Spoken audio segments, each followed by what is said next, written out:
Madame, monsieur, bonsoir. Carte sur table, 21h, 23h. Nous sommes le 12 novembre 2024. On va donc, pendant 2 heures de temps, débattre sur l'unique point en thème ce soir avec 4 panélistes.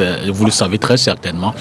L'article 64 de notre Constitution, elle-même rédigée en 1996, précise les incompatibilités applicables aux membres du Conseil constitutionnel, notamment l'interdiction d'être membre d'une association partisane.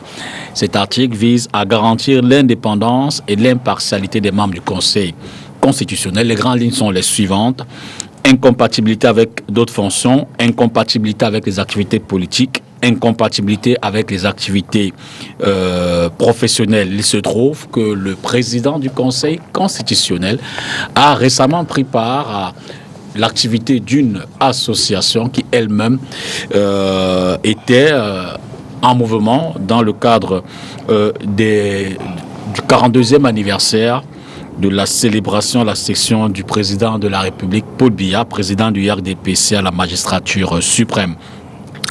C'est dans le prétexte qui nous permet d'avoir le thème de ce soir: Conseil constitutionnel, enjeu de neutralité et d'indépendance. On va essayer de voir le rôle de cette instance, de cette institution-là, et bref, et les autres aspects concernant cet aspect. Avant, on va peut-être revenir sur un litige qui se déroule sous nos yeux, non loin de la ville de Douala. Nous sommes dans la mairie de Loum.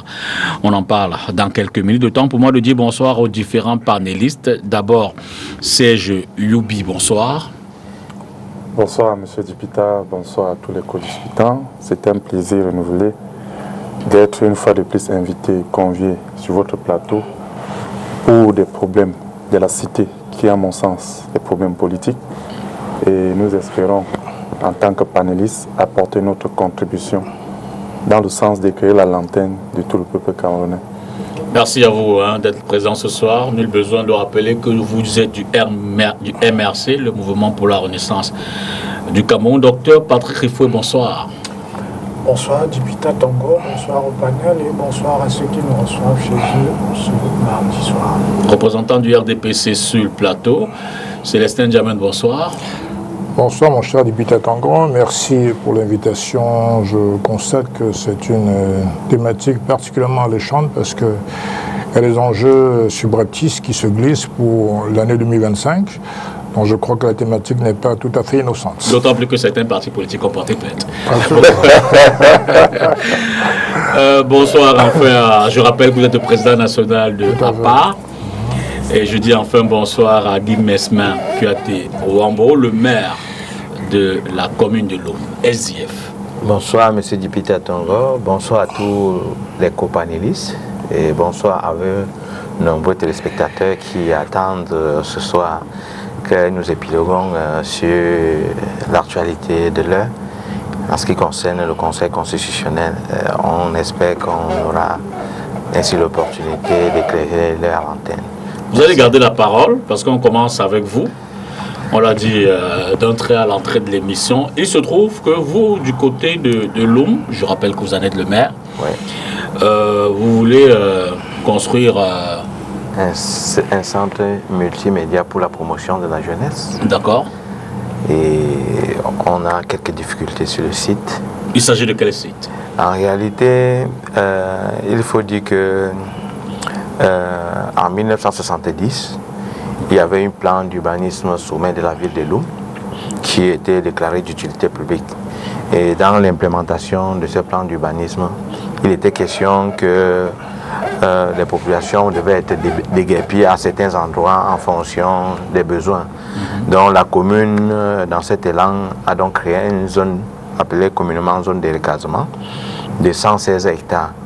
Et sur l'ensemble de ces zones-là, on a eu beaucoup de structures qui se sont installées, des écoles et autres, comme le lycée technique, la SAR et bien d'autres. Et vous savez qu'à l'époque, on était au moment des partis uniques.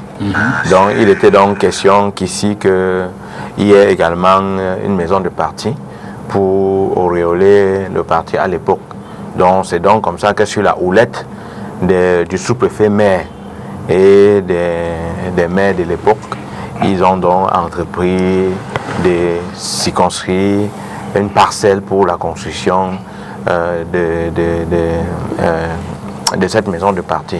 Et il faut le dire que le projet a été porté par la mairie à l'époque. Et maintenant, après l'arrivée du multipartisme, la mairie a pris possession du terrain. Et pour preuve, sur ce même terrain, nous avons une école primaire qui est construite et également aussi une maternelle. Sauf que quand nous avons reçu la construction de ce CMPJ, et quand nous sommes allés faire l'implantation, nous avons reçu l'opposition de certaines personnes se réclamant du RDPC et dont le patrimoine était leur propriété. Et donc c'est comme ça, chemin faisant, nous sommes rentrés chez le sous-préfet. Et sauf que vous n'ignorez pas que l'administration est confondue au RDPC. Donc c'est comme ça que sur des bases non fondées, ils ont estimé que le terrain appartenait au RDPC. Et jusqu'à présent où nous parlons, le projet est encore en suspens. On avait un financement de 60 millions de francs pour la construction de ce projet. Et ce qui nous désole, c'est que l'intérêt politique est au-dessus de l'intérêt, a été pris en considération au détriment de l'intérêt général.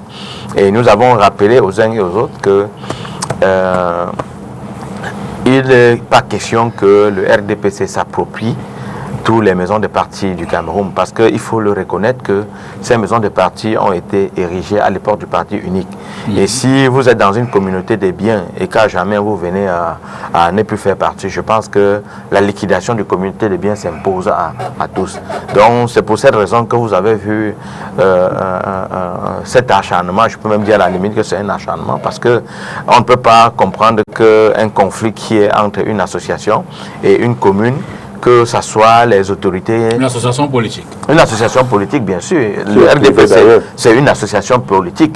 Et je ne comprends pas comment est-ce que le problème aujourd'hui peut se transformer à tel point que ce sont les autorités administratives qui viennent aujourd'hui s'opposer à la mairie. Et moi, je vais dire que vous avez tous vu les images. Il n'y avait pas que la police, il n'y avait pas que la gendarmerie, même il y avait 2 cas de militaires. Je me suis posé la question à savoir si on était en état d'urgence. Donc, vous voyez, ça, ce sont des situations qui sont à décrier parce qu'on fait d'un poids, deux mesures, parce que notamment en Konsamba, vous allez à côté de la maison de parti, le maire a construit la nouvelle mairie juste dans les mêmes enceintes. Donc, moi, je ne vois pas pour quelle raison. Alors, je veux savoir, vous avez le titre foncier. À qui appartient véritablement ce terrain si jamais il y a un titre foncier? Non, il faut dire ici que quand un plan d'occupation est déclaré d'utilité publique, on n'a plus besoin de parler des titres fonciers ou quoi que ce soit, puisque en réalité, les indemnisations ont été faites par la commune. Ce n'est pas un individu qui est venu indemniser. Parce que quand on déclare un plan d'urbanisme d'utilité publique, la condition première, c'est que si la commune veut s'approprier des espaces, la commune doit se soumettre à des indemnisations. Donc je crois que ça a été fait en bonne et due forme. Et à ce stade, où en êtes-vous avec les démarches? Je veux dire que vous avez subi une opposition dans votre initiative. Avez-vous saisi la justice? Avez-vous fait un recours administratif? Que faites-vous en ce moment? Non, disons en réalité que vous, dans ce cadre, nous avons certainement saisi la justice qui naturellement va prendre son temps. Et nous ne serions aller au niveau du tribunal administratif parce que nous n'avons aucune décision qui nous permette, parce que si vous voulez aller au tribunal administratif, il faudrait que vous ayez en votre possession des actes administratifs qui vous permettent certainement de pouvoir d'être contestés. Donc pour le moment, nous évertions à voir si on peut trouver notre site, mais ça va être très difficile parce que l'arrêt non pas l'arrêt des engagements, des ordonnancements, les arrêts des ordonnancements, c'est le 15, je crois c'est le 15 de ce mois. Et en ce moment, le projet n'a pas encore commencé. Donc il faut comprendre que il y a de fortes chances que ce projet puisse tomber dans le clos. Vous avez une réaction, Patrick Refoué? Écoutez, moi j'ai vu le maire qui essayait avec des gros bras commencé les travaux sur une parcelle qui est querellée, il allègue de ce que le terrain appartenait en copropriété à des individus dont il fait éventuellement partie, et qu'à partir du moment où il y a une liquidation de la communauté des biens, il faut que lui aussi, il ait une part. Moi, ce que je sais, c'est que les statuts du RDPC nous disent, à article 1er, que l'UNC devient le RDPC. Autrement dit, le patrimoine de l'UNC est transmis au RDPC. Et je ne sais pas à quel moment est-ce qu'il y a eu divorce au sein de l'UNC ou du RDPC pour que les biens qui ont été transmis lors du congrès de 1985 soient séparés. Donc pour le moment, et jusqu'à ce que le tribunal tranche autrement, la propriété du terrain sur lequel vous tentiez d'implanter votre équipement est celle du RDPC. Maintenant, si jamais le tribunal vous donne raison, effectivement, nous sommes républicains, on se pliera à la décision. Mais je suis désolé, l'image que j'ai vue de vous, j'ai été un peu surpris parce que je vous connais comme quelqu'un de mesuré. Donc vous voyez sur le terrain avec des gros bras. À la suite d'un certain nombre de réunions auxquelles vous avez été conviés, et on vous a dit non, vous ne pouvez pas implanter. Je suis d'ailleurs surpris de constater que vous avez saisi la justice. Si vous aviez saisi la justice, il fallait attendre tranquillement que la justice passe. Est-ce que je voulais demander à M. Rifou, est-ce que vous avez connaissance des documents qui donnent la propriété au RDPC? Est-ce que vous avez connaissance des documents? En fait, je voulais poser une question. Je voulais vous relancer. Il y a une occupation de fait. La construction a été faite par la commune. Monsieur le maire, ce n'est pas vrai. Patrick. Ce n'est pas vrai. Vous le savez. Je voudrais savoir. Vous venez tromper les spectateurs en prétendant que la construction. Je voudrais savoir. La mairie y a participé. Je voudrais savoir. Non. Patrick Rifou. La construction n'a pas été faite par la mairie. Patrick Rifou, question simple. Et vous le savez. Question simple. Les maisons du parti, oui, construites à l'époque avec les impôts des Camerounais pour le parti unique, sont-elles la propriété était-elle la propriété de l'UNC devenue désormais RDPC? Était-elle une propriété publique réservée à l'unique parti de l'époque, ou alors Monsieur Dipita, votre question revient à chercher à savoir si l'UNC était une association de droit privé ou alors un organisme public. L'UNC a toujours été une association de droit privé, même du temps du parti unique. Donc à partir de là, les biens qui appartenaient... Et le budget public a financé la construction des... Ça, je n'en ai aucune preuve. Si vous pouvez étayer ce que vous dites... Est-ce qu'il y a des documents qui prouvent que les maisons du parti appartenaient à l'UNC? Vraiment de Dieu, quelle affabulation. Quelle affabulation. Dans le cas qui nous intéresse, Monsieur Dipita, ce sont les militants de l'UNC. Je pense qu'en réalité, il ne faut pas venir sur le plateau. Permettez que je termine. Vous vous êtes exprimé, je vous ai écouté religieusement. Maintenant que je tente de placer un mot, ça vous jette. Terminé, et puis les deux autres vont réagir assez rapidement. Que cette maison du parti a effectivement été construite avec le concours de la mairie à l'époque, mais ce n'est pas la mairie qui a financé la construction de cette maison du parti. Monsieur le maire le sait très bien. Qui a financé? Et je dis encore une chose. Qui a financé? C'est qu'il y a une occupation de fait, même si le RDPC n'avait pas de titre foncier. Il y a une occupation de fait parce que c'est le RDPC qui a eu. Et l'infrastructure publique, d'accord. Et l'infrastructure. Monsieur Dipita, il ne faudrait pas que je laisse passer quelque chose. Je voudrais dire à Monsieur Rifou quelque chose. Quand vous dites que vous m'avez vu avec des gros bras, moi je crois qu'il faut corriger ce que vous avez dit. Vous n'étiez pas là et vous n'avez non plus. Je pense que si on repasse les images ici, vous avez vu quel gros bras? Vous avez vu quel gros bras? Nous étions là-bas uniquement avec le personnel de la commune, je vous le dis. Si vous avez... les individus que j'ai avaient des ne venez pas raconter des bêtises. Oui, je veux simplement dire que M. Rifou, il connaît bien ce qui se passait. Il faut rappeler qu'à l'époque, l'UNC du parti était le parti unique. Et la construction des maisons de parti faisait partie des plans quinquennaux. Donc c'était l'argent en réalité de tous les Camerounais.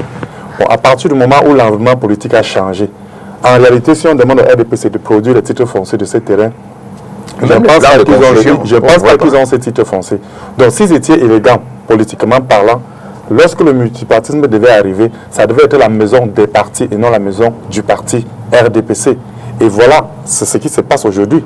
On a ce conflit-là. Parce que lorsqu'ils vont plus être au pouvoir, vous voyez que ces biens seront toujours querellés si ceux qui occupent le pouvoir ne viennent pas liquider définitivement ce problème-là. En réalité, les maisons des partis, c'est un patrimoine national qui appartient à tous les Camerounais. Il est inadmissible qu'aujourd'hui le RDPC s'approprie des maisons de partis conçus sur leur UNC avec les impôts de tous les Camerounais. Parce qu'il faut rappeler qu'à l'époque, ce n'était pas seulement les militants de l'UNC qui contribuaient. Il y avait même des élites, c'était presque obligatoire. Oui. Et aujourd'hui, sur les salaires. Sur les salaires. Et aujourd'hui, quand le RDPC vient, c'est arrivé que ce sont ces biens parce qu'ils ont hérité. Je vous assure, le RDPC n'a pas de titre foncier sur ce terrain-là. Et rétablir, c'est-à-dire que proposer une loi de façon que ça revient à le patrimoine de tous les partis politiques au Cameroun, ça ne serait que justice. Oui, je crois que quand vous avez quelqu'un qui occupe de fait votre domicile, vous n'avez pas besoin d'observer un délai de préavis pour le mettre à la porte. Dès que l'occupation de fait ne confère à la personne concernée ni aucun droit ni aucun titre. Je veux dire par là que vous noterez qu'on dit maison du parti. On n'a pas dit maison de l'UNC. Pourquoi? Parce que la logique à l'époque voudrait qu'il n'y avait qu'un seul parti, évidemment, comme l'ont dit les précédents panélistes. Donc en vérité, la logique de l'époque faisait en sorte que l'État finance la construction de la maison du parti. Tous les Camerounais quasiment étaient astreints à militer à l'UNC.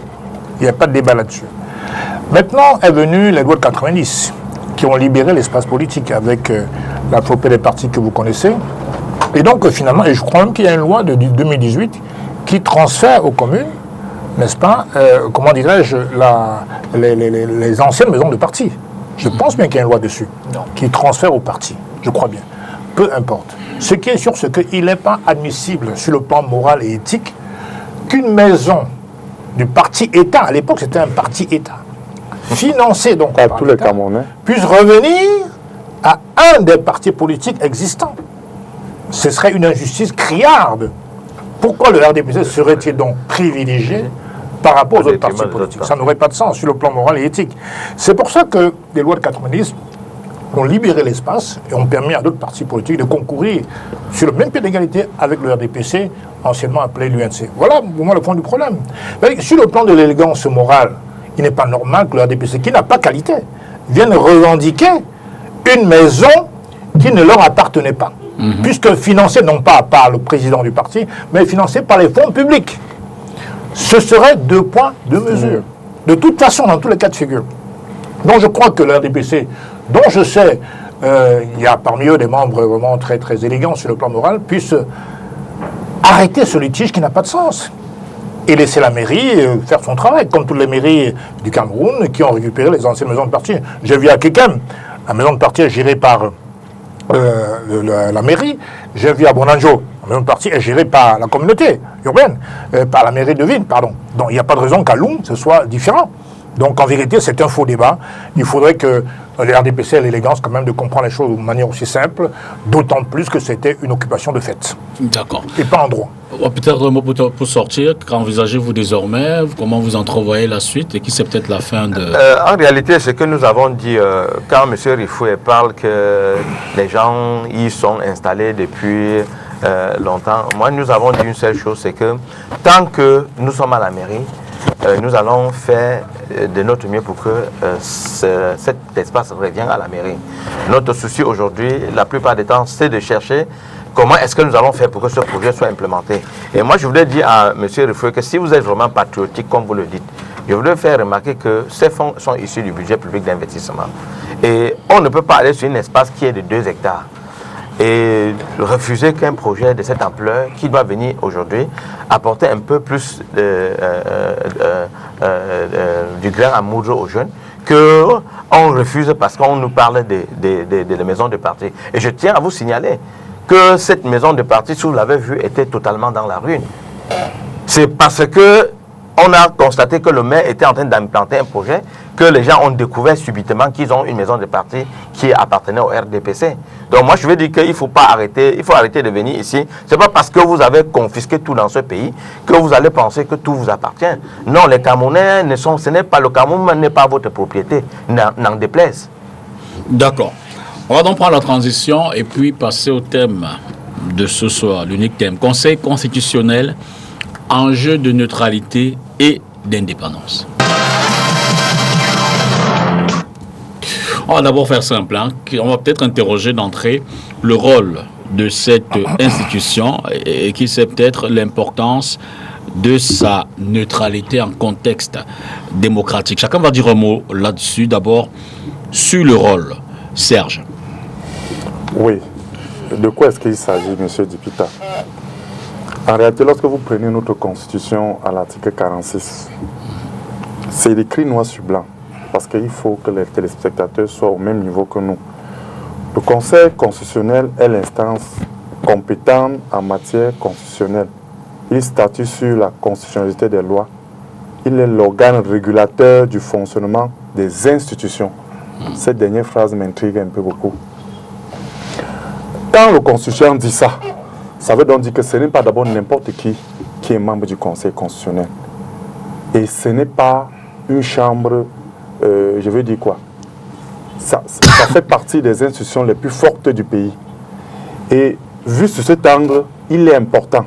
C'est pourquoi vous allez voir la loi portant organisation du Conseil constitutionnel à l'article 5, dans la même entremise, on dit les membres du Conseil constitutionnel doivent s'abstenir de tout ce qui pourrait compromettre l'indépendance et la dignité de leurs fonctions.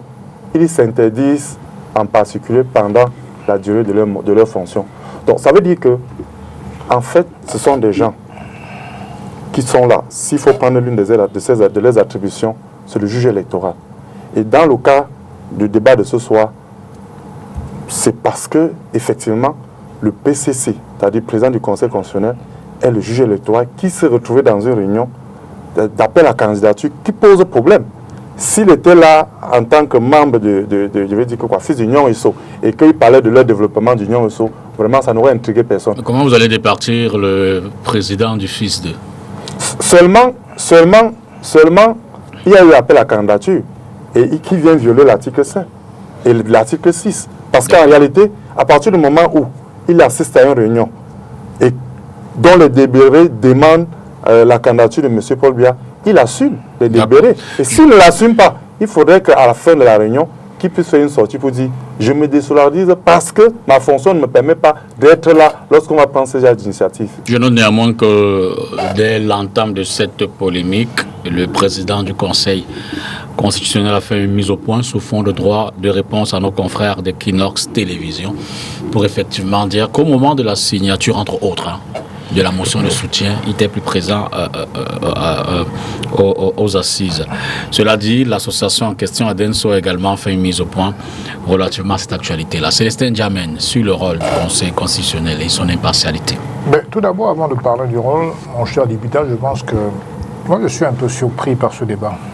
Pour ne pas dire stupéfait. Pourquoi? Parce que, en vérité, je pense que l'impartialité ou la partialité des membres du Conseil constitutionnel ne date pas d'aujourd'hui, ni même d'hier. Ça date depuis très longtemps. À l'époque, j'avais commis un article le 20 octobre 2018 où je dénonçais l'appartenance, l'obédience politique de 9 membres sur 11 qui constituaient le Conseil constitutionnel. Et je rappelle au passage que Jean Foumana Kame, ancien conseiller juridique du président de la République, paix à son âme, avait appelé publiquement à voter pour le candidat du RDPC. Publiquement. Mais revenons déjà aux nominations.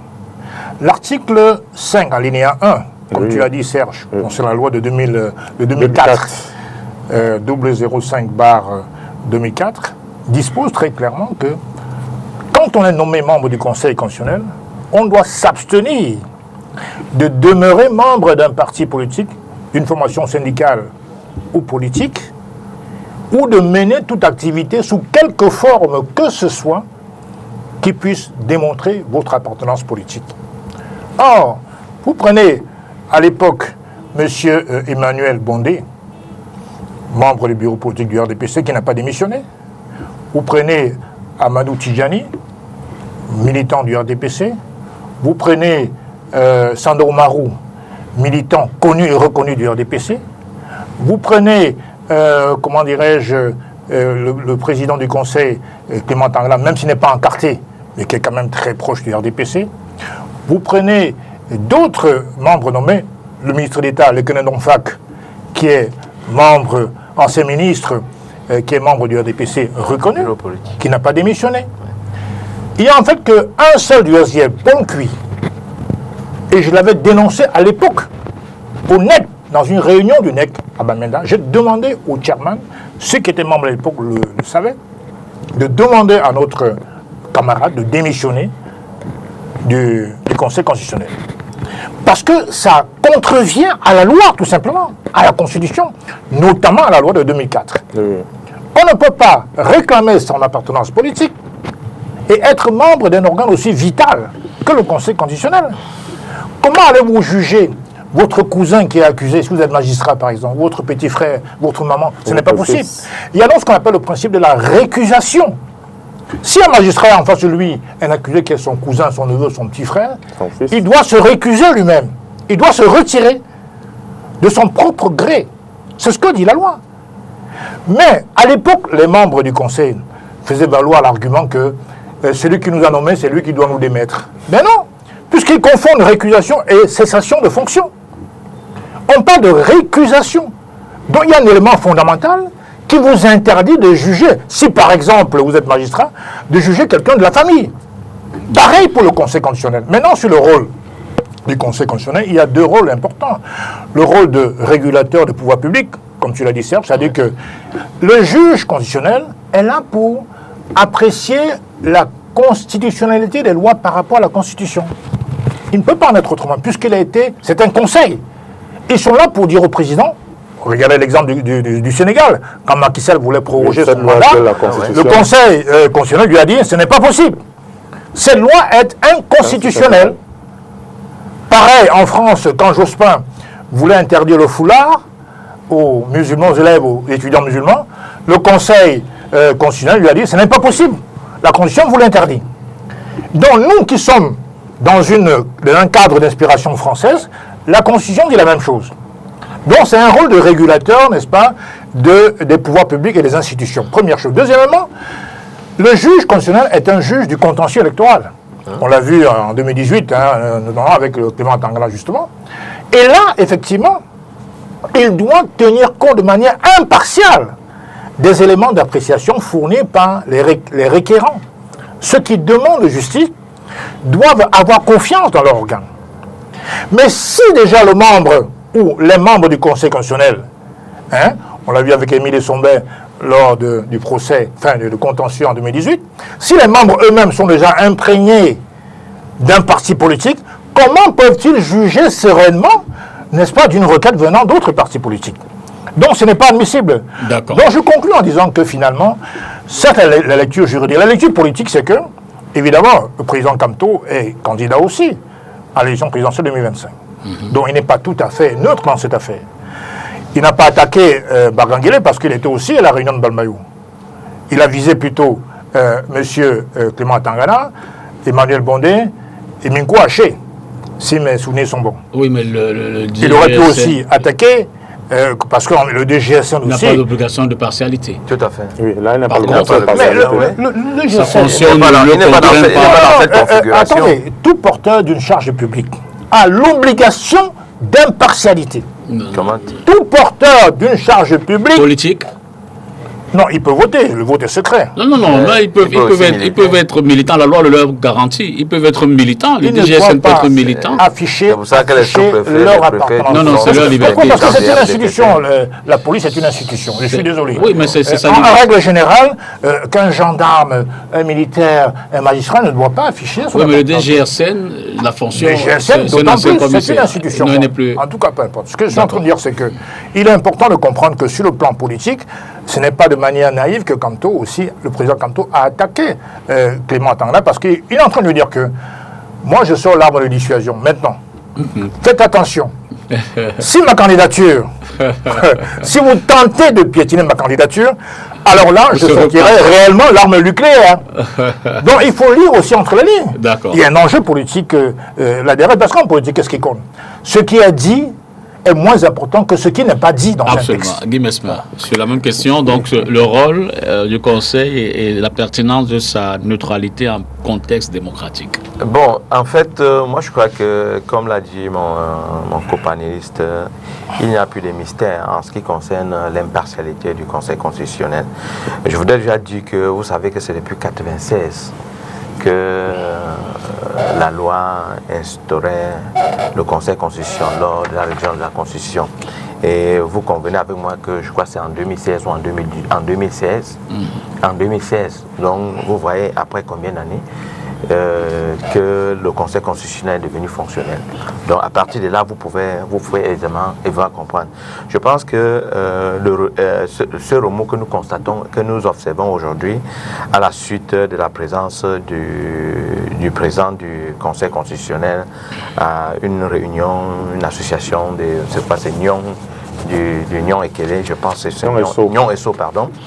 Je pense qu'en réalité, c'est certainement ce manque de décence-là et cette manque de probité, c'est-à-dire les Camerounais ont constaté que ça c'est une provocation de plus. Sinon, en réalité, personne n'est étonné de voir que le président du Conseil constitutionnel également a soit allié au RDPC. Ce qu'il faut reconnaître, c'est que dans la nomination des différents membres du Conseil constitutionnel, tout le monde est unanime de reconnaître que ce sont les membres du RDPC. Donc, c'est aujourd'hui, ce que les Camerounais observent, c'est que il n'y a plus d'élégance, il n'y a même plus de honte à ce que les gens affichent leur appartenance sans tenir compte des responsabilités qui sont les leurs. Donc, il faut dire ici que le rôle qui est dévolu au Conseil constitutionnel, je crois que c'est également ce rôle tampon-là entre l'administration, entre les différentes lois et autres. Mais qu'est-ce que nous constatons? Nous constatons que il n'est pas question pour nous aujourd'hui de donner un crédit au Conseil constitutionnel. Et déjà, vous allez voir que la saisine du Conseil constitutionnel est extrêmement limitée. Donc, il n'est pas possible pour un citoyen lambda de se lever et de saisir le Conseil constitutionnel, alors qu'en réalité, ça devait être constitué de faire de telle enceinte que chaque Camerounais, puisque chaque citoyen camerounais ait la possibilité de pouvoir ester en justice, soit l'État, soit je ne sais pas quelle institution, du moment où le citoyen lambda estime qu'il y a une violation de la loi. Donc vous voyez en réalité qu'il est devenu extrêmement difficile que le Conseil constitutionnel puisse jouer aisément son rôle. Et c'est pour cette raison que nous disons au niveau du SDF qu'il faut réformer totalement le Conseil constitutionnel. Et d'ailleurs même, vous deviez voir que dans le cadre de la nomination, le Conseil constitutionnel, les membres du Conseil constitutionnel sont nommés pour 6 ans. Or, le mandat du président de la République est de 7 ans.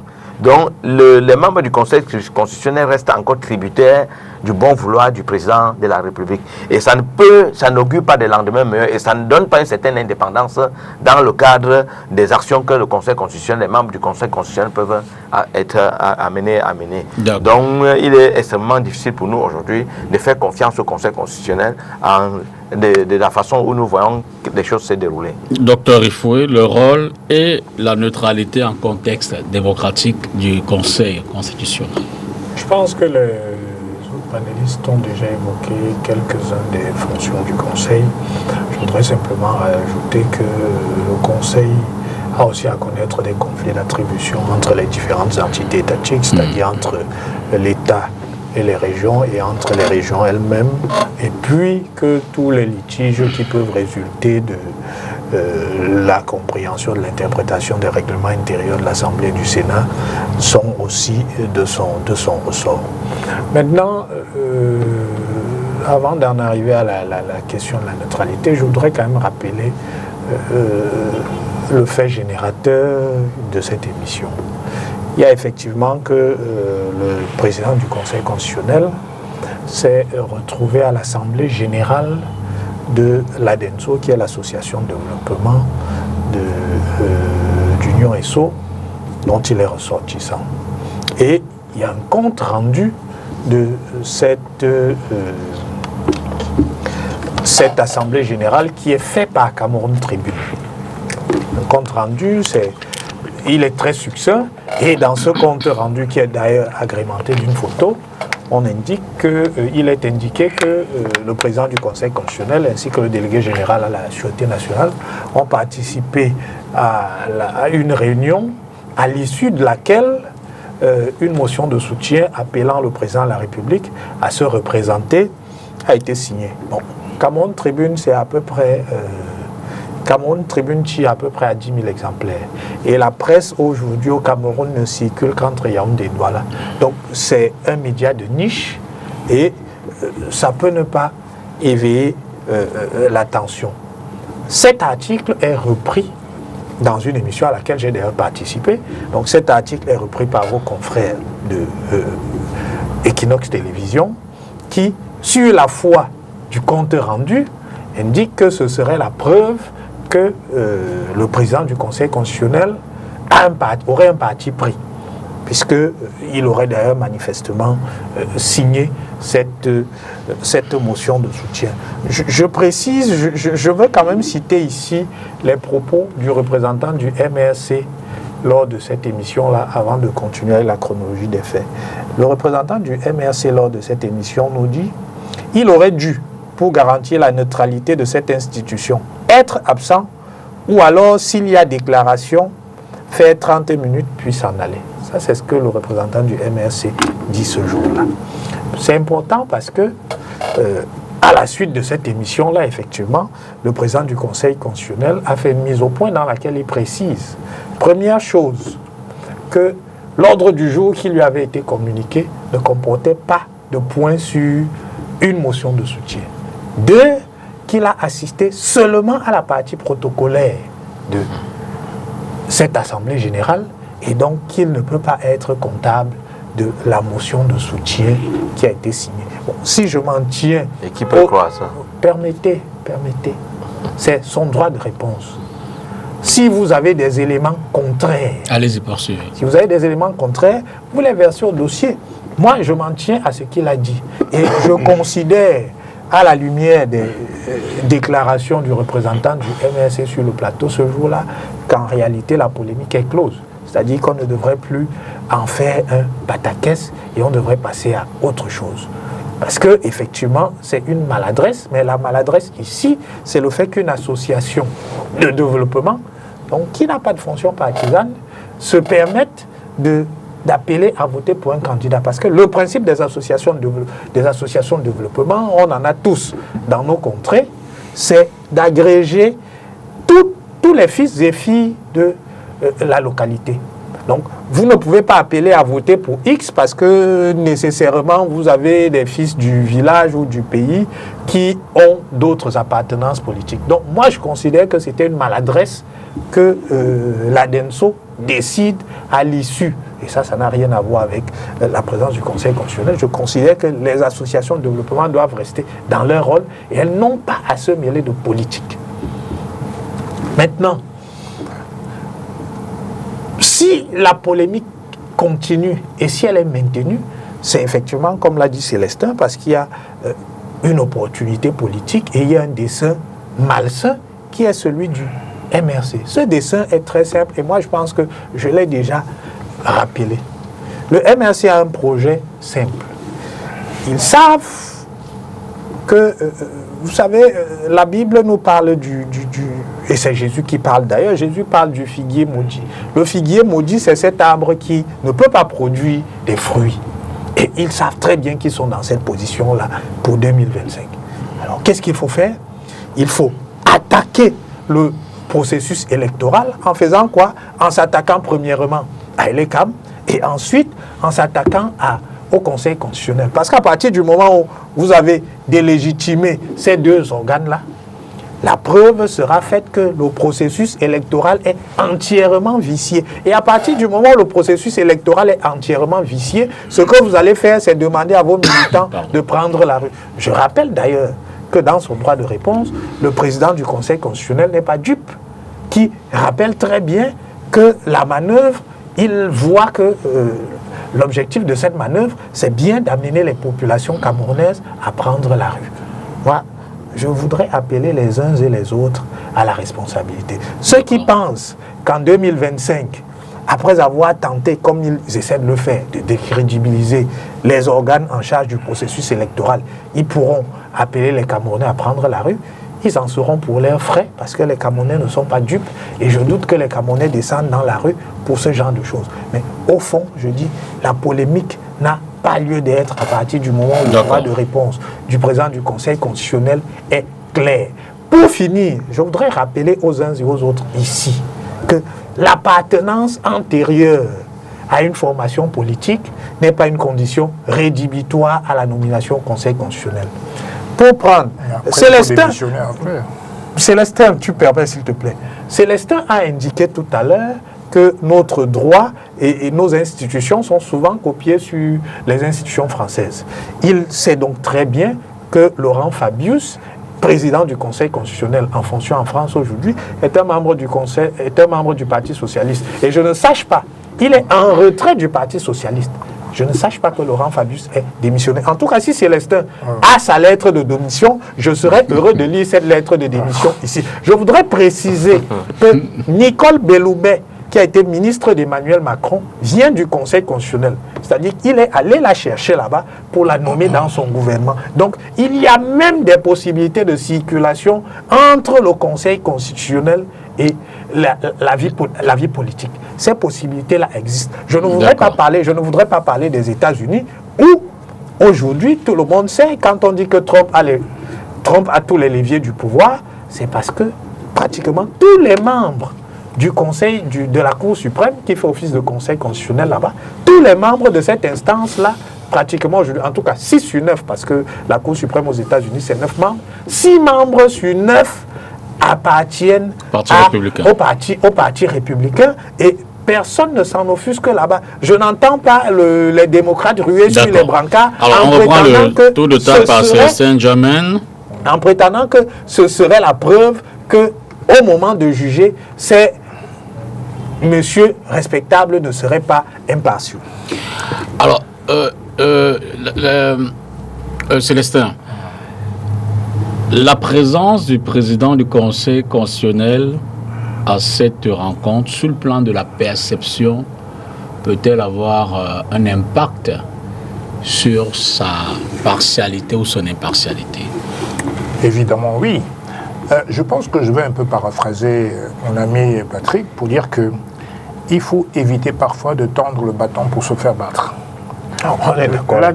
L'ADENSO, qui est une association de développement d'un département, en l'occurrence de Nion-Esso, en tout cas, l'une de ses élites, M. Clément Tanguin, aurait dû éviter même d'apparaître à l'ouverture de cette réunion. Parce qu'il incarne, si vous voulez, il devrait incarner l'impartialité absolue. Je dis bien absolue. Même s'il a des souvenirs, des affections pour le parti au pouvoir, il doit le dissimuler. Parce que l'impact est là, en vérité. Comment vont percevoir les électeurs de tous les partis d'ailleurs de voir un président du Conseil constitutionnel présent à une réunion qui, in fine, appelle à une motion de vote, enfin de candidature du président, du candidat sortant, s'il est candidat, bien entendu. S'il est candidat. Parce qu'en réalité, tout c'est une question d'image. Le Conseil constitutionnel, comme la police, et je persiste à le dire, un policier ne doit pas donner l'impression aux citoyens qu'il est parti pris pour un parti ou pour un autre. C'est vrai. Ça, c'est totalement contre-productif sur le plan de l'image. Et mieux encore, je ne voudrais pas te couper, Célestin, mais le patron de la police, non, c'est une institution. Le patron de la police est une personnalité politique. C'est la police qui ne doit pas être encarté, mais le patron de la police, tu sais très bien, toi qui as vécu plus de 20 ans en France, là-bas, le patron de la police, c'est le ministre de l'Intérieur. Mais on ne demande pas au ministre de l'Intérieur de ne pas être encarté. Il a sa sensibilité et d'ailleurs, il dirige. C'est pas la même chose. Je dis que le délégué du gouvernement au Cameroun est un membre assimilé du gouvernement. Le délégué général à la Sûreté nationale, c'est un membre assimilé du gouvernement. Donc, c'est une personnalité politique. Oui. Vous ne pouvez pas empêcher qu'il ait une coloration politique. Un ministre n'est pas un technocrate a priori. Un ministre, pour moi, est d'abord un homme politique. Absolument. Puisqu'il est l'exécutant du président de la République. Dans le secteur, Il y a une feuille de dans route. son domaine de... Le ministre se doit, en tant qu'homme politique, recruté comme tel, exécuter la vision du président de la République. Maintenant, le patron de la police, je vous rappelle que la DGSN, c'est une direction qui est logiquement rattachée au MINAT. Une délégation. À la présidence de la République. Une délégation, une délégation. président de la C'est une République. délégation. Parce que, bon, pour moi, le territoire, les forces territoriales, sont gérées par le ministre de l'AT. Parce que Baranguélé est un élément des forces de maintien de l'ordre Attention, territorial. le DGSN est rattaché directement à la présidence de la République. Malheureusement, parce que dans la forme, parce que là, c'est les forces de maintien de l'ordre sur le territoire. Oui. Sur le territoire. Sur le plan opérationnel, ils sont mis pour emploi. Non. Ils sont mis pour emploi. Pour moi, la DGRE, pour moi, serait suffisant pour être rattaché à la présidence de la République, pas la DGSN. La DGSN, qui est, à mon sens, une force de maintien de l'ordre, territorial, devrait être rattachée. Parce que la police, c'est le MINAT, en vérité. La police, c'est le MINAT. Il y a une confusion là. Moi, je milite pour la réforme entre le DGSN et le MINAT. Que tout soit rattaché au MINAT. Parce que le MINAT est le seul patron de la police, du maintien de l'ordre au Cameroun. Maintenant, quand Patrick prend l'exemple de Fabius, mais les membres du Conseil constitutionnel en France sont nommés pour 9 ans non renouvelables. Alors que chez nous, c'est Et le renouvelable. président ne peut pas les démettre. Merci. Celui qui les a nommés ne peut pas les démettre. Ici, l'article 2 de notre loi du 2004, du 21 avril 2004, dit ceci. Les membres du Conseil constitutionnel sont nommés pour 6 ans, éventuellement renouvelables. Voilà. L'adverbe est très important. Oui. Donc faites gaffe, je vous ai nommé, faites le bon travail. Voilà. Voilà. Sinon, vous ne serez pas renouvelé. Exactement. C'est deux schémas totalement différents. Donc je persiste à dire ici que, d'abord, il faudrait une réforme au niveau des textes de la loi de 2004. Ensuite, je pense que, et tu as bien fait de prendre l'exemple, Patrick, de la Cour suprême des États-Unis, le président des États-Unis ne peut pas démettre celui qui l'a nommé. Il ne peut pas l'empêcher de lancer un impeachment contre lui. Exactement. Rappelez-vous contre celui que Clinton avait nommé là, qu'il avait lancé un impeachment contre, je ne sais pas, j'ai oublié son nom, l'affaire... Lewinsky. Comment ça s'appelle encore? Monica Monica Lewinsky. Mais le juge que Clinton a nommé a lancé un impeachment contre lui. Est-ce que c'est imaginable au Cameroun? Non, pas du tout. Donc en vérité, il n'y a pas, donc la comparaison n'est pas de mise du tout. La comparaison n'est pas de mise. Là-bas, ils sont nommés pour un mandat de 9 ans. Ils sont totalement indépendants.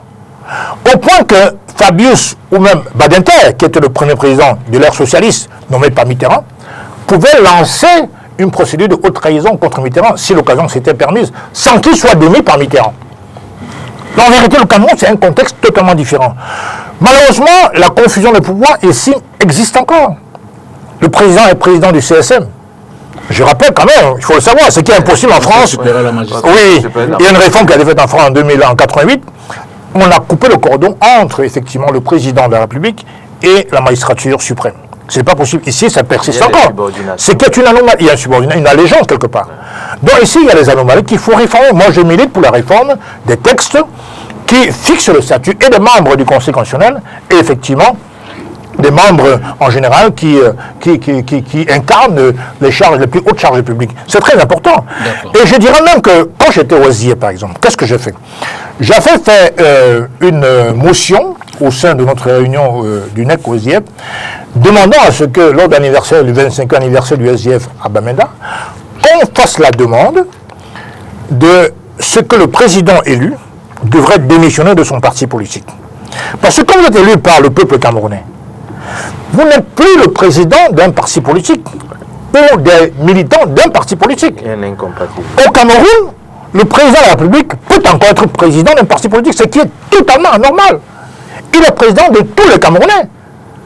Il n'est pas normal que le président, si le chairman était président à l'époque, il était normal, il ne serait pas normal qu'il reste président du SIF. Ce n'est pas possible. Donc il faut couper ce cordon ombilical. Parce que l'image d'une institution compte beaucoup. C'est l'institution de la République. D'accord. Nous, chez APA, et c'est pas par hasard qu'on a dit, alliance patriotique et républicaine. Quand on est en désaccord sur tout, on est au moins d'accord sur la Constitution et ses valeurs, tout simplement. Alors, Guy Mesmer, Célestin Djamène a quand même embrayé cette autre question sur les réformes donc à envisager pour garantir ou renforcer l'indépendance et la transparence du Conseil constitutionnel au Cameroun. Je pense en réalité que ce n'est pas les possibilités qui manquent de les réformer. Je pense qu'on a au Cameroun des grands constitutionnalistes. Et je ne pense pas que c'est les suggestions qui ont manqué. C'est la volonté politique qui manque. Parce qu'en réalité, l'intention, c'est de maintenir le contrôle sur tous les organes et les organisations qui tiennent la vie publique au Cameroun. Dans le cadre de la réforme, moi, je l'ai dit que, comme a dit mon co-discutant, il faudrait qu'il y ait un détachement entre le Conseil constitutionnel et l'organe dirigeant. Parce qu'en réalité, si le lien est maintenu, je ne pense pas qu'à ce niveau, il y aura une impartialité dans le cadre de leurs compétences ou de leur travail. Il est pratiquement impossible aujourd'hui de pouvoir parler de l'impartialité du Conseil constitutionnel. Je crois que ça c'est quelque chose qui est, je peux le dire, qui est d'ailleurs prémédité, comme je viens de le dire tantôt. Donc pour nous, au niveau du SIF, on pense que et d'ailleurs, moi je voulais ajouter quelque chose en disant que la plupart des temps, le pouvoir est au-dessus des lois au Cameroun. Parce que c'est ça qui est vraiment l'énigmatique dans notre pays, c'est que le pouvoir est au-dessus des lois au Cameroun. Le pouvoir en tant qu'institution gouvernante. Oui, justement, est au-dessus, en tant qu'institution, est au-dessus des lois. Et moi, je veux prendre un exemple. Je crois qu'il y a quelques jours, lors des difficultés qu'on avait avec les responsables de l'association du RDPC, j'ai fait appel à un huissier pour faire un constat. Et il m'a dit qu'il ne pouvait pas le faire. Et moi, je lui ai posé la question pourquoi. Il dit que non, il faut savoir qu'il y a la loi, mais ces gens ont le pouvoir. Donc, il est pratiquement impossible pour moi d'aller faire ce type de constat. J'ai un confrère qui allait dans des circonstances pareilles. Oui, mais ce n'est pas la preuve que le pouvoir est au-dessus des lois, d'autant plus que tous les jours au tribunal administratif, vous savez que ce sont les exceptions. On voit bien que le pouvoir... Non, je veux dire que ce sont les exceptions. Moi, je dis que ce sont les exceptions. Quand le ministre de la Justice parle de l'interférence de l'exécutif dans le judiciaire, il ne parle pas au hasard. Je pense que c'est quand même quelqu'un qui a suffisamment une certaine expérience pour le dire. C'est vrai, ne confondons pas, c'est comme par exemple on parle de la liberté d'expression et autres. Quand nous sommes ici, tant que ça n'impacte pas le pouvoir, on peut nous laisser jacasser. Mais là, c'est ce qu'il n'y a pas d'amalgame avec le trafic d'influence. Non, disons en réalité, qui est d'amalgame ou pas. Mais quels sont ceux qui opèrent ce trafic d'influence? Ce sont ceux du pouvoir exécutif. C'est eux qui opèrent ce trafic d'influence. Donc, c'est pour dire ici en réalité que, quel qu'en soit ce qu'on va dire, s'il n'y a pas des institutions fortes, on ne peut en aucun cas, quelle qu'en soit la réforme qu'on peut apporter, ça peut rien donner. Nous avons vu ici dans ce pays des décisions de justice dont on a refusé de les appliquer. Est-ce que c'est parce qu'il n'y avait pas une décision? Moi, je crois qu'ici, le problème est dans l'application des lois, dans l'exécution des décisions, dans l'exécution de l'application de ces lois, l'exécution des décisions de justice et autres. Donc, le problème, ce n'est pas tant qu'il faut réformer. On peut réformer le Conseil constitutionnel autant qu'on le veut. Mais tant que le pouvoir politique continuer à garder la même mise sur tout, on ne peut en aucun cas espérer qu'il puisse y avoir un changement. Donc il est pratiquement impossible dans la configuration actuelle de dire que tant que la volonté politique n'est pas avérée, de faire décoller le Cameroun avec certains types d'institutions qui permettent au pays d'avoir une justice, une équité pour tout le monde. Il est pratiquement impossible pour nous de réformer quoi que ce soit. Donc pour le moment, je suis un peu dubitatif sur les suggestions qu'on peut apporter dans le cadre de cette réforme. C'est Joubi, sur les réformes envisageables pour garantir et renforcer l'indépendance du Conseil constitutionnel. Oui, M. Dipita, c'est d'ailleurs pourquoi dans notre premier chantier, le Pacte républicain, nous pensons à la réforme des institutions. Parce qu'en réalité, nous sommes mal gouvernés parce que certaines de nos institutions, bien certaines de nos lois sont mal ficelées. C'est-à-dire que la nomination engendre parfois la subordination. C'est pour cette raison que depuis qu'on est en train de faire le débat, nous nous rendons compte effectivement que l'exécutif est responsable de tout. Seulement que lorsqu'il faut assumer, il renvoie ça chez les autres. Tout à l'heure, vous avez parlé de droit de réponse. C'est vrai que je ne défends pas Equinor, mais jusqu'à ce matin, Equinor a dit n'avoir pas reçu officiellement ce droit de réponse et qu'on a vu ça que sur les réseaux sociaux. Et même quand j'ai parcouru ce droit de réponse, le PCC ne se désolidarise pas de les délibérés de cette réunion. Il se justifie plutôt qu'il est venu, il est reparti. Mais il ne touche pas le débat du fond. En réalité, les gens s'attendaient qu'ils s'excusent et qu'ils disent que moi, les décisions qu'ils ont prises, ça ne m'engage en rien. C'est ce qu'il n'a pas fait. Tout à l'heure, M. Rufou parlait que le plan du RMRC, c'est de vouloir montrer que les institutions en réalité ne fonctionnent pas. Elles ne fonctionnent pas comme elles devraient fonctionner parce que quand vous voyez Elections Cameroun, renvoyer, c'est-à-dire rejeter des inscriptions parce que, soit disant que les empreintes ne sont pas sorties. Moi, je suis informaticien de formation. Ça veut dire que quoi? Ça veut dire que l'algorithme que Elections Cameroun utilise, ils sont en train de nous dire que soit c'est obsolète, soit ils ne sont pas sérieux. Parce que lorsque vous remplissez, lorsque l'agent est quand même en train de remplir les informations pour délivrer un récépissé, en réalité, s'il y a un manquement, s'il y a une rubrique qui n'est pas remplie, vous ne pouvez pas générer le reçu. Vous ne pouvez pas générer, c'est un algorithme écrit. C'est-à-dire que vous mettez nom, lieu de résidence, date de lieu de naissance. S'il manque les empreintes, la machine ne peut pas sortir. D'où vient-il qu'après des mois, après des heures que les gens sont sacrés pour s'inscrire, et le CAM dit que votre nom n'est pas sorti parce que les empreintes... Bon, si les empreintes ne sont pas sorties, c'est la faute de qui? C'est votre faute? Pourquoi on a pris ça en compte? En réalité, ce sont des éléments de fraude. Et c'est pour cette raison qu'il faut vraiment faire la réforme dans ce pays. Et on a l'habitude de dire...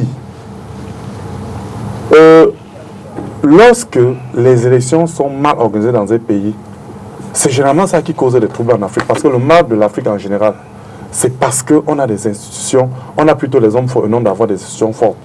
Et le RDPC émet en réalité ces pays. Moi, j'ai souvent l'habitude de poser la question.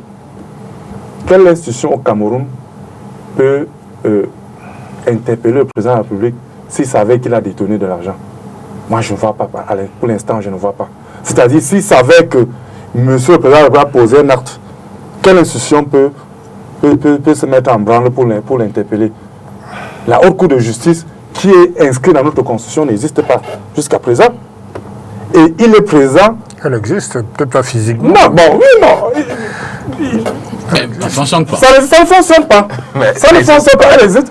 C'est comme le Conseil constitutionnel à certaines époques, on disait que la Cour suprême en lieu et place du Conseil constitutionnel. Ça ne fonctionne pas. Et à partir du moment où ça ne fonctionne pas, vous voyez qu'on gère que sur les instructions. C'est lui qui préside le Conseil supérieur de la magistrature. Le garde de Sceaux a dit dernièrement qu'il y a des dossiers disciplinaires qui sont sur la table depuis. Il attend qu'on convoque le Conseil de la magistrature, peut-être pour que le président se prononce là-dessus. Lui qui est ministre garde de Sceaux. Il y a quelle occasion? Oui. Il a fait une sortie. D'accord. Et lui qui est ministre garde de Sceaux, il est rapporté de cette commission. La main qui nomme, la main qui dirige. Dites-moi, M. Divita, moi je suis président de la République, vous êtes mon ami. Peut-être nous allons faire des bancs ensemble. Il y a un dossier qui vous concerne.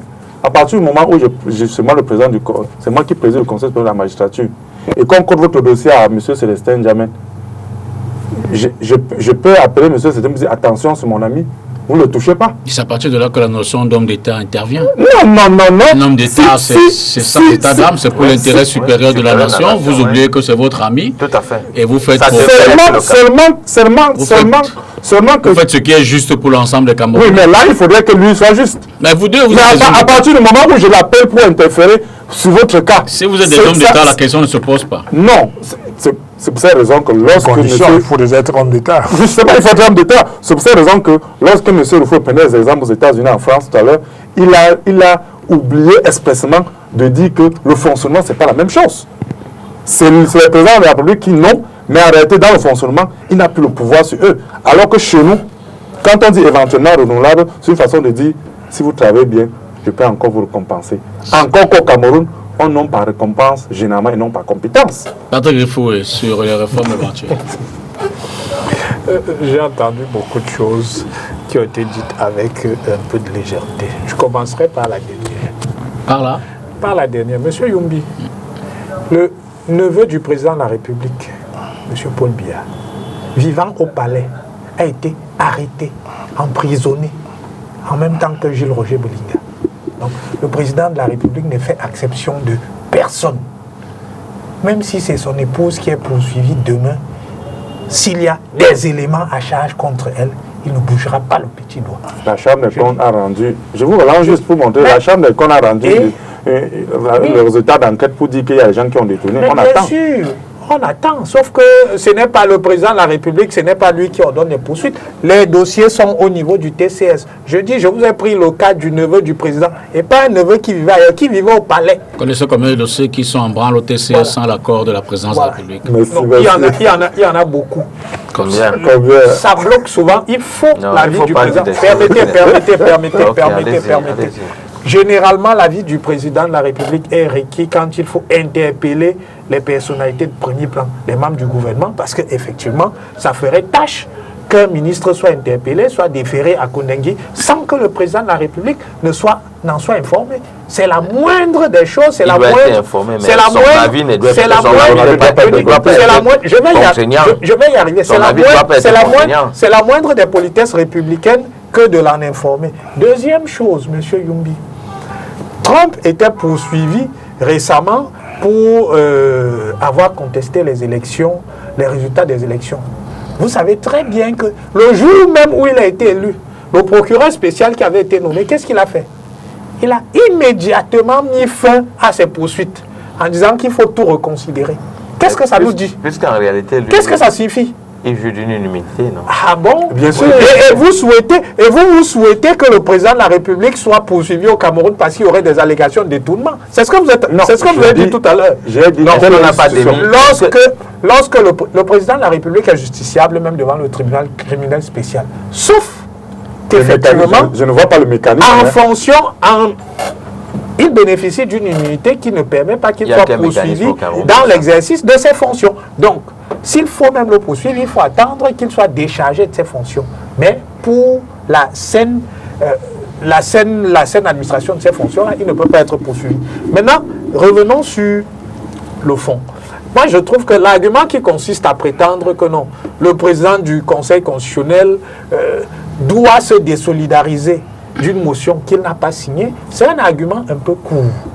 Je ne vois pas pourquoi on me demanderait de me désolidariser d'un acte auquel je n'ai pas participé. Vous assumez les délibérés de cette réunion. Vous assumez. J'adore.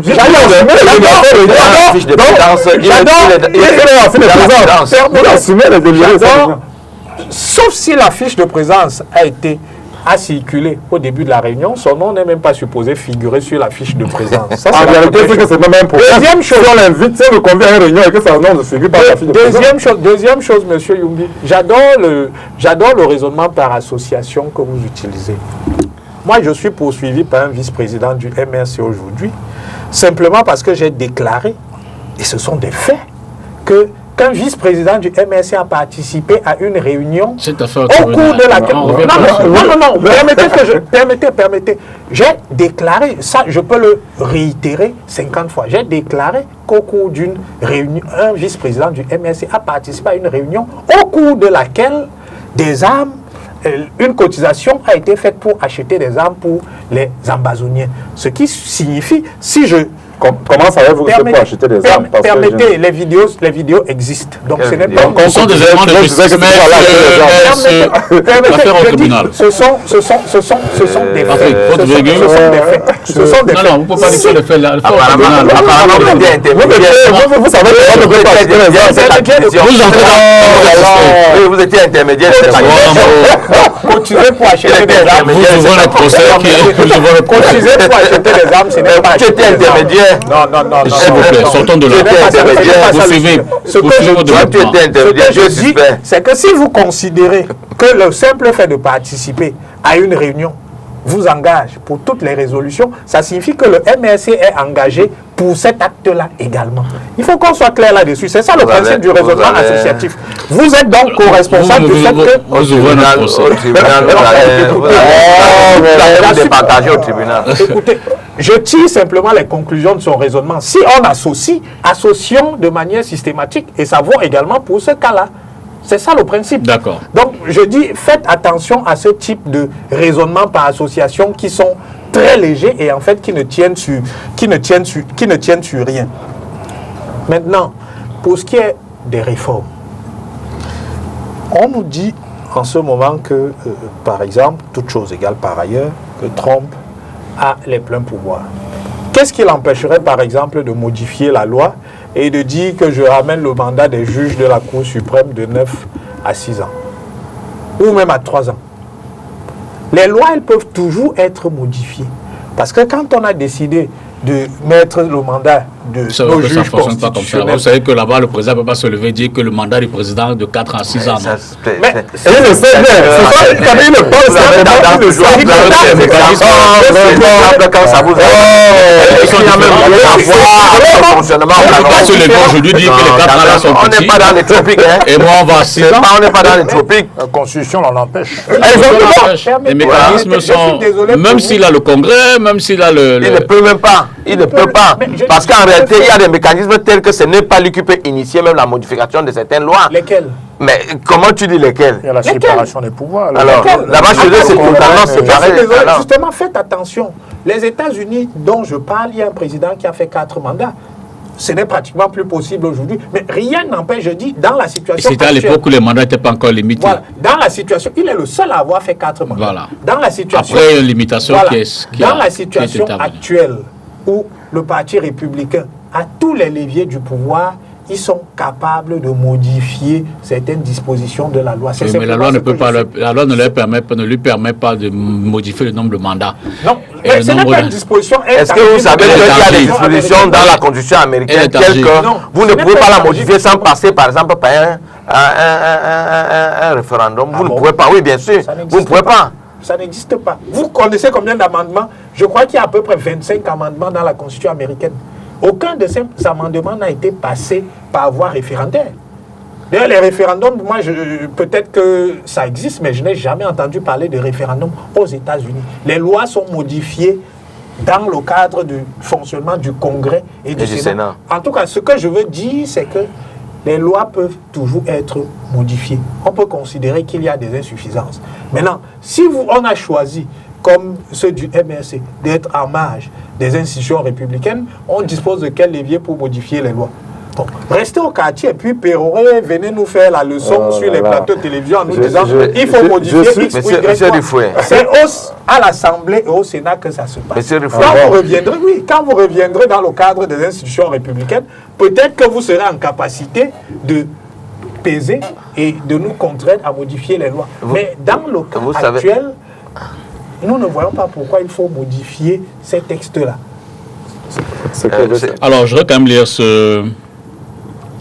Pour revenir sur votre exemple, on a fait digression. Le président des États-Unis ne peut pas changer le nombre de mandats qu'il peut exercer. Le nombre de mandats présidentiels est limité à 2 mandats de 4 ans chacun, conformément au 22e amendement de la Constitution des États-Unis adopté en 1951. Pour qu'un président puisse servir plus de 2 mandats, il faudrait amender la Constitution, ce qui est un processus complexe. Une telle modification nécessite une proposition du Congrès avec une majorité de 2/3 dans les 2 chambres ou par une convention constitutionnelle demandée par les 2/3 des États-Unis. Ensuite, l'amendement doit être ratifié par les 3/4 des États, dont 38 sur 50. En résumé, le président seul ne peut pas changer cette règle, car cela nécessite un processus constitutionnel impliquant le Congrès et les États-Unis. Alors, Célestin Djamène, la question suivante. Le Conseil constitutionnel peut-il garantir donc l'impartialité des décisions dans un contexte de forte politisation de la vie publique? Il devrait. Parce qu'en fait, le rôle du Conseil constitutionnel, c'est effectivement de garantir l'impartialité dans tous les cas possibles. Parce qu'il s'agit de la question de dévolution du pouvoir. Absolument. Il s'agit d'être au centre comme un véritable arbitre. Alors, si maintenant le Conseil constitutionnel est soupçonné de partialité, il est évident que ça met en cause l'existence même de la Constitution. Pour dire quoi? Pour dire que, pour revenir très rapidement sur l'affaire de Mbadmayo, je crois que quand j'ai lu le droit de réponse de M. Clément Tangana, il semble nier que l'ordre du jour ne prévoyait pas la motion de censure. Il semble le nier. Donc il y a deux cas de figure. Soit il y avait un ordre du jour qui prévoyait... Moi, ce que j'ai compris, c'est qu'il n'en était pas informé, pas qu'il nie. Bon, là, c'est autre chose. Pas qu'il nie.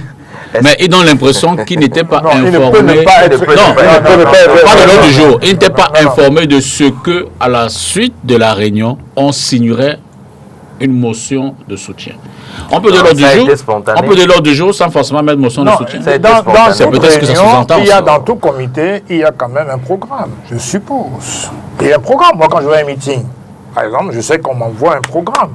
Oui, bien sûr. Je dois en mais dans le programme, on peut ne pas mettre appel à la candidature. Sauf sur le programme, c'est motion de soutien. Alors, si ça n'a pas été fait, effectivement, on aura tendance à donner raison à Clément Tangana. Qu'il est venu, effectivement, pour l'ADENSO, on dit que pour prendre part en tant qu'élite de l'Union ESSO à une réunion de l'ADENSO, tout simplement. Maintenant, s'il était au courant que cette réunion avait pour but essentiel de porter la motion de censure, la motion de soutien pour la candidature du président Poul-Biya, là c'est tout à fait autre chose. Et là c'est une faute extrêmement grave et ça justifierait effectivement la plainte du MRC. Maintenant, seulement qu'après, concernant, lorsqu'il se rend compte qu'il y a une motion de soutien, il devait simplement dire je me reconnais. Bon, c'est la question que je pose. Est-ce qu'il le savait avant de venir à cette réunion? Donc deux cas de figure. Soit il le savait, dans ce cas-là, il n'avait pas sa place dans cette réunion, il est totalement fautif et c'est extrêmement grave dans une démocratie. Soit il ne le savait pas, et dans ce cas-là, il faut faire grâce à l'argument qu'il a fait. Vous voulez mettre mot. Maintenant, vous n'avez pas la parole. Non, vous n'avez pas la parole. Je lis simplement un extrait. J'ai lu le droit de réponse. Je lis simplement un extrait de son droit de réponse. Par ailleurs, ne faudrait-il pas souligner que je me suis retiré après l'ouverture des travaux tels que prévu dans le programme qui n'annonçait nullement la motion de soutien indexée. Donc maintenant, il a bien dit que le programme n'existait pas concernant la motion de soutien au président Poul-Biya. Maintenant, ce que je dois dire, c'est que en vérité, la question fondamentale, quand on nomme un président du Conseil constitutionnel, le président n'a pas pour idée de le dépouiller de ses droits citoyens. M. Clément Tangana, comme M. Guy Wabo, comme M. Patrick Fouet, comme M. Mais la loi l'y oblige. Oui, la loi l'y contraint.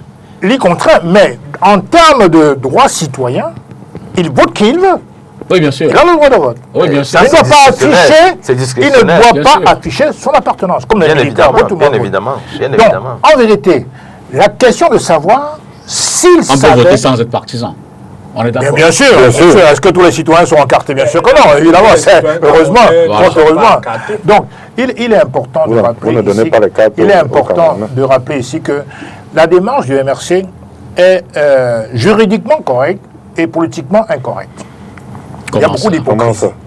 Parce que le MRC sait qu'un membre du Conseil constitutionnel qui maintient son militantisme dans un parti politique est déjà hors la loi.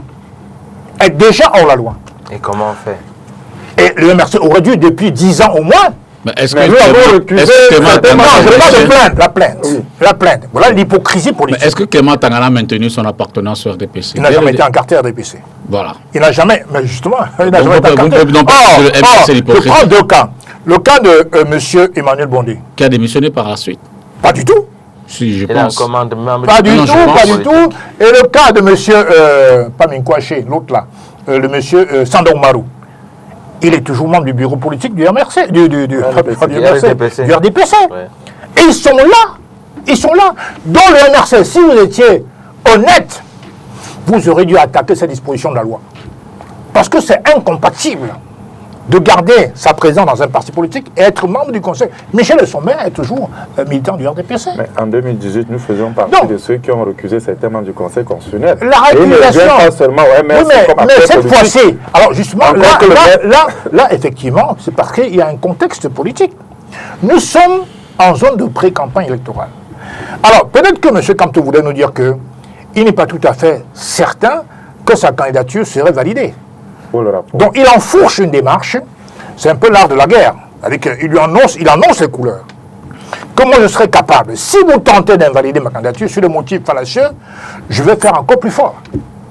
Et donc, je commence maintenant à vous attaquer. Parce qu'il aurait pu le faire il y a 10 ans. Il y a des membres du Conseil constitutionnel qui sont encore militants du RDPC. Donc, ils sont déjà hors la loi. Vous auriez dû attaquer à ce moment-là. Mais si vous le faites, c'est parce que nous sommes dans un contexte politique, tout simplement. Ça, je peux le comprendre. Alors, est-ce que une campagne électorale permet tout? À mon avis, non. À mon avis, non. Là, c'est des coups. Je rappelle qu'il s'agit du président du Conseil. Ce n'est pas un membre simple, c'est un président. Non, il est membre et président. Oui, il est membre d'abord, et donc forcément, il a été nommé président. Oui. Mais il est important de savoir que vous êtes dans une démarche totalement hypocrite. Moi, j'ai écrit à l'époque pour récuser, et j'avais demandé à M. Paul Cuy, militant du SIF, soit démissionné. On ne peut pas politiquement dans un parti qui refuse d'entrer au gouvernement et accepter que l'un d'un autre puisse entrer au Conseil constitutionnel. Ce n'est pas possible. Mais il n'a pas démissionné. Et donc là, il y a effectivement, il avait démissionné du SDF par contre, je crois quelques années après. Ce n'est pas le cas de tous les membres du Conseil constitutionnel. Ça pose un vrai problème. Donc, M. Kamto est dans une démarche politicienne. Et c'est peut-être de bon gars, je n'en sais rien. Mais il est dans une démarche politicienne. Ça veut dire que aujourd'hui, on sait très bien que le président du Conseil peut très bien prendre ses dispositions pour empêcher par toutes les manières possibles la candidature du MRC à l'élection présidentielle. Donc, pour revenir au légalisme du président Paul Biya, je crois qu'au vu des nombres des ministres qui sont en prison, on ne peut pas dire que M. Paul Biya agit avec beaucoup d'état d'âme. Il y a quand même un membre du bureau politique, Marafa, qui est en prison. Il y a quand même des anciens ministres d'État qui sont en prison aujourd'hui. Donc je crois qu'à ce niveau-là, on peut l'accuser de tous les maux. Mais je pense qu'en termes, comment dirais-je, dans le contexte d'homme d'État, il a fait preuve dans cette affaire d'épervier d'une certaine hauteur de vue. Monsieur Atandamé Bara, qui était quand même SGPR, est en prison. Monsieur Marafa, ce n'est pas n'importe qui, est en prison. Et bien d'autres encore qui sont en prison. L'ex-ministre des Finances, monsieur Ababa, est en prison. Mendoza, un bialâtre, quelqu'un qui passait ses jours et ses nuits à scander, à célébrer Paul Biya, est mort en prison. Donc à ce niveau, quand même, je pense que effectivement, il a su maintenir un certain aspect d'homme d'État depuis sa présence, son règne au pouvoir. Le plus important aujourd'hui, c'est de dire que, puisqu'on a confirmé la création du Conseil constitutionnel depuis maintenant 2018, il faut comprendre que les moindres faits et gestes des membres de ce Conseil sont triés, sont, regardés avec la plus grande attention. D'accord. On ne peut pas admettre qu'un président de Conseil constitutionnel puisse s'afficher n'importe où, avec n'importe qui. Et là, ce n'est pas admissible. Serge, le Conseil constitutionnel peut-il garantir l'impartialité de ses décisions dans un contexte de politisation de la vie publique comme le nôtre? Déjà, je vous dis non. Non, parce que depuis 2018, au contentieux post-électoral, nous avons recusé certains membres. D'ailleurs, il y avait encore les noms de certains membres du Conseil constitutionnel sur le site du RDPC, comme militants. Non également parce que, telles que les institutions sont organisées au Cameroun, où l'exécutif contrôle tout, c'est difficile que certaines institutions fonctionnent. Nous avons vu, entre autres, pendant la phase des inscriptions sur la liste électorale, comment le MINET a convoqué l'échéance Cameroun alors que la loi interdit. Parce que c'est écrit noir sur blanc, il doit recevoir les ordres d'aucune autorité. Nous avons vu également ça. Tout à l'heure, M. Célestin Diamène parlait de l'homme d'État. Mais je vous assure, si le président Biya était vraiment un homme d'État, donc l'article 66 était simple à appliquer. C'était simple, ça c'est le b.a.-ba de quelqu'un qui veut assainir le détournement. Si à partir du moment où il n'applique pas l'article 66, je considère qu'en réalité il veut protéger et que ceux qui l'arrêtent, peut-être c'est ceux qui ont un peu lorgné sa chaise à certains moments. C'est-à-dire que c'est dans ce sens que... Attends, le même Bara n'a pas voulu lorgner sa chaise. Oui, non, je veux dire, peut-être pas tous, mais je dis, s'il était vraiment honnête envers lui-même, il devait appliquer l'article 66. C'est plus simple que ça. C'est-à-dire que chacun déclare ses biens. Pourquoi on ne fait pas au Cameroun? Parce que tous les pays qu'on a cités, vous déclarez vos biens. Et si on l'avait fait, c'est que je suis sûr qu'aujourd'hui, on n'aura pas eu le titre de premier pays le plus corrompu du monde à cette époque. Donc, pour revenir à votre question, la manière dont les choses fonctionnent, l'impartialité du Conseil constitutionnel serait vraiment, pour l'instant, une vraie gageure. Parce que j'ai aussi l'habitude d'entendre que non, il n'a pas pris une carte ou bien il a démissionné. Monsieur Dipita, si vous êtes fan de l'Union de Douala, par exemple, ou bien de Dynamo, et que vous prenez la carte de supporter, et qu'à certains moments, l'Africafoot veut des responsables, qu'on vous nomme comme cadre de l'Africafoot pour diriger la Ligue de littoral, mais votre amour pour Dynamo ne va pas changer. Vous l'avez pour démissionner Dynamo, votre amour pour Dynamo ne va pas changer. C'est pour cette raison qu'on préfère nommer quelqu'un d'autre, parce que vous aurez toujours tendance à faciliter les choses à Dynamo. Donc, venez nous dire ici que monsieur tel n'a pas pris la carte ou bien tel a démissionné. Vraiment, pour moi, ça c'est du pipeau. Monsieur, le bon exemple aurait été Caïman de Douala. Alors, Guy Mesmer, on va passer à la question suivante qui concerne l'indépendance du Conseil constitutionnel, sauf si vous voulez revenir sur la précédente. Hein. Alors, en quoi l'indépendance du Conseil est-elle essentielle pour garantir la légitimité du processus électoral? Et je pense que c'est un fait qui saute aux yeux. C'est un fait qui saute aux yeux.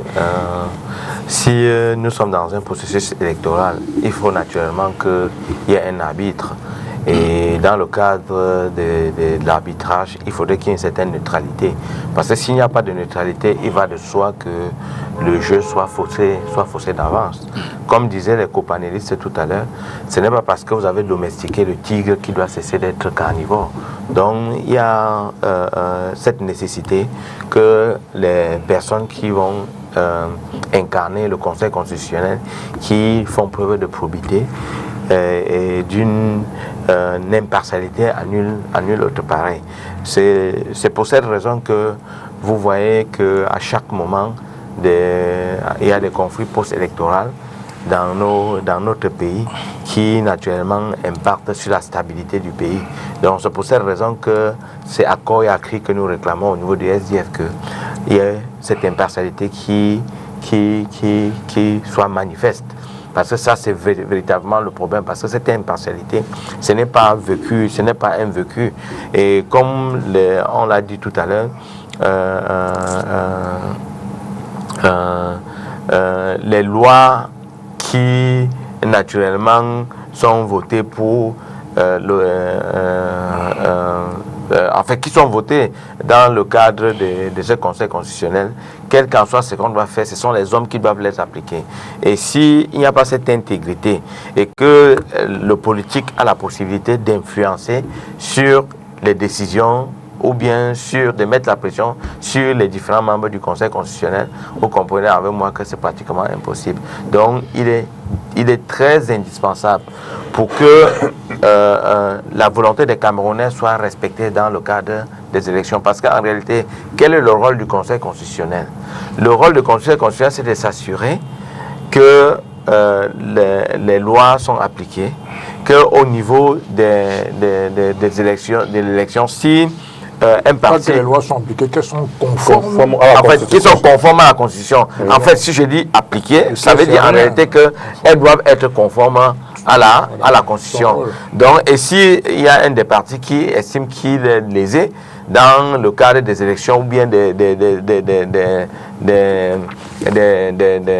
cas de fraude avérés, moi je pense en réalité que c'est à ce niveau où le Conseil constitutionnel joue son importance. Et c'est pour que la volonté des Camerounais soit respectée. Parce qu'aujourd'hui, il faut le reconnaître que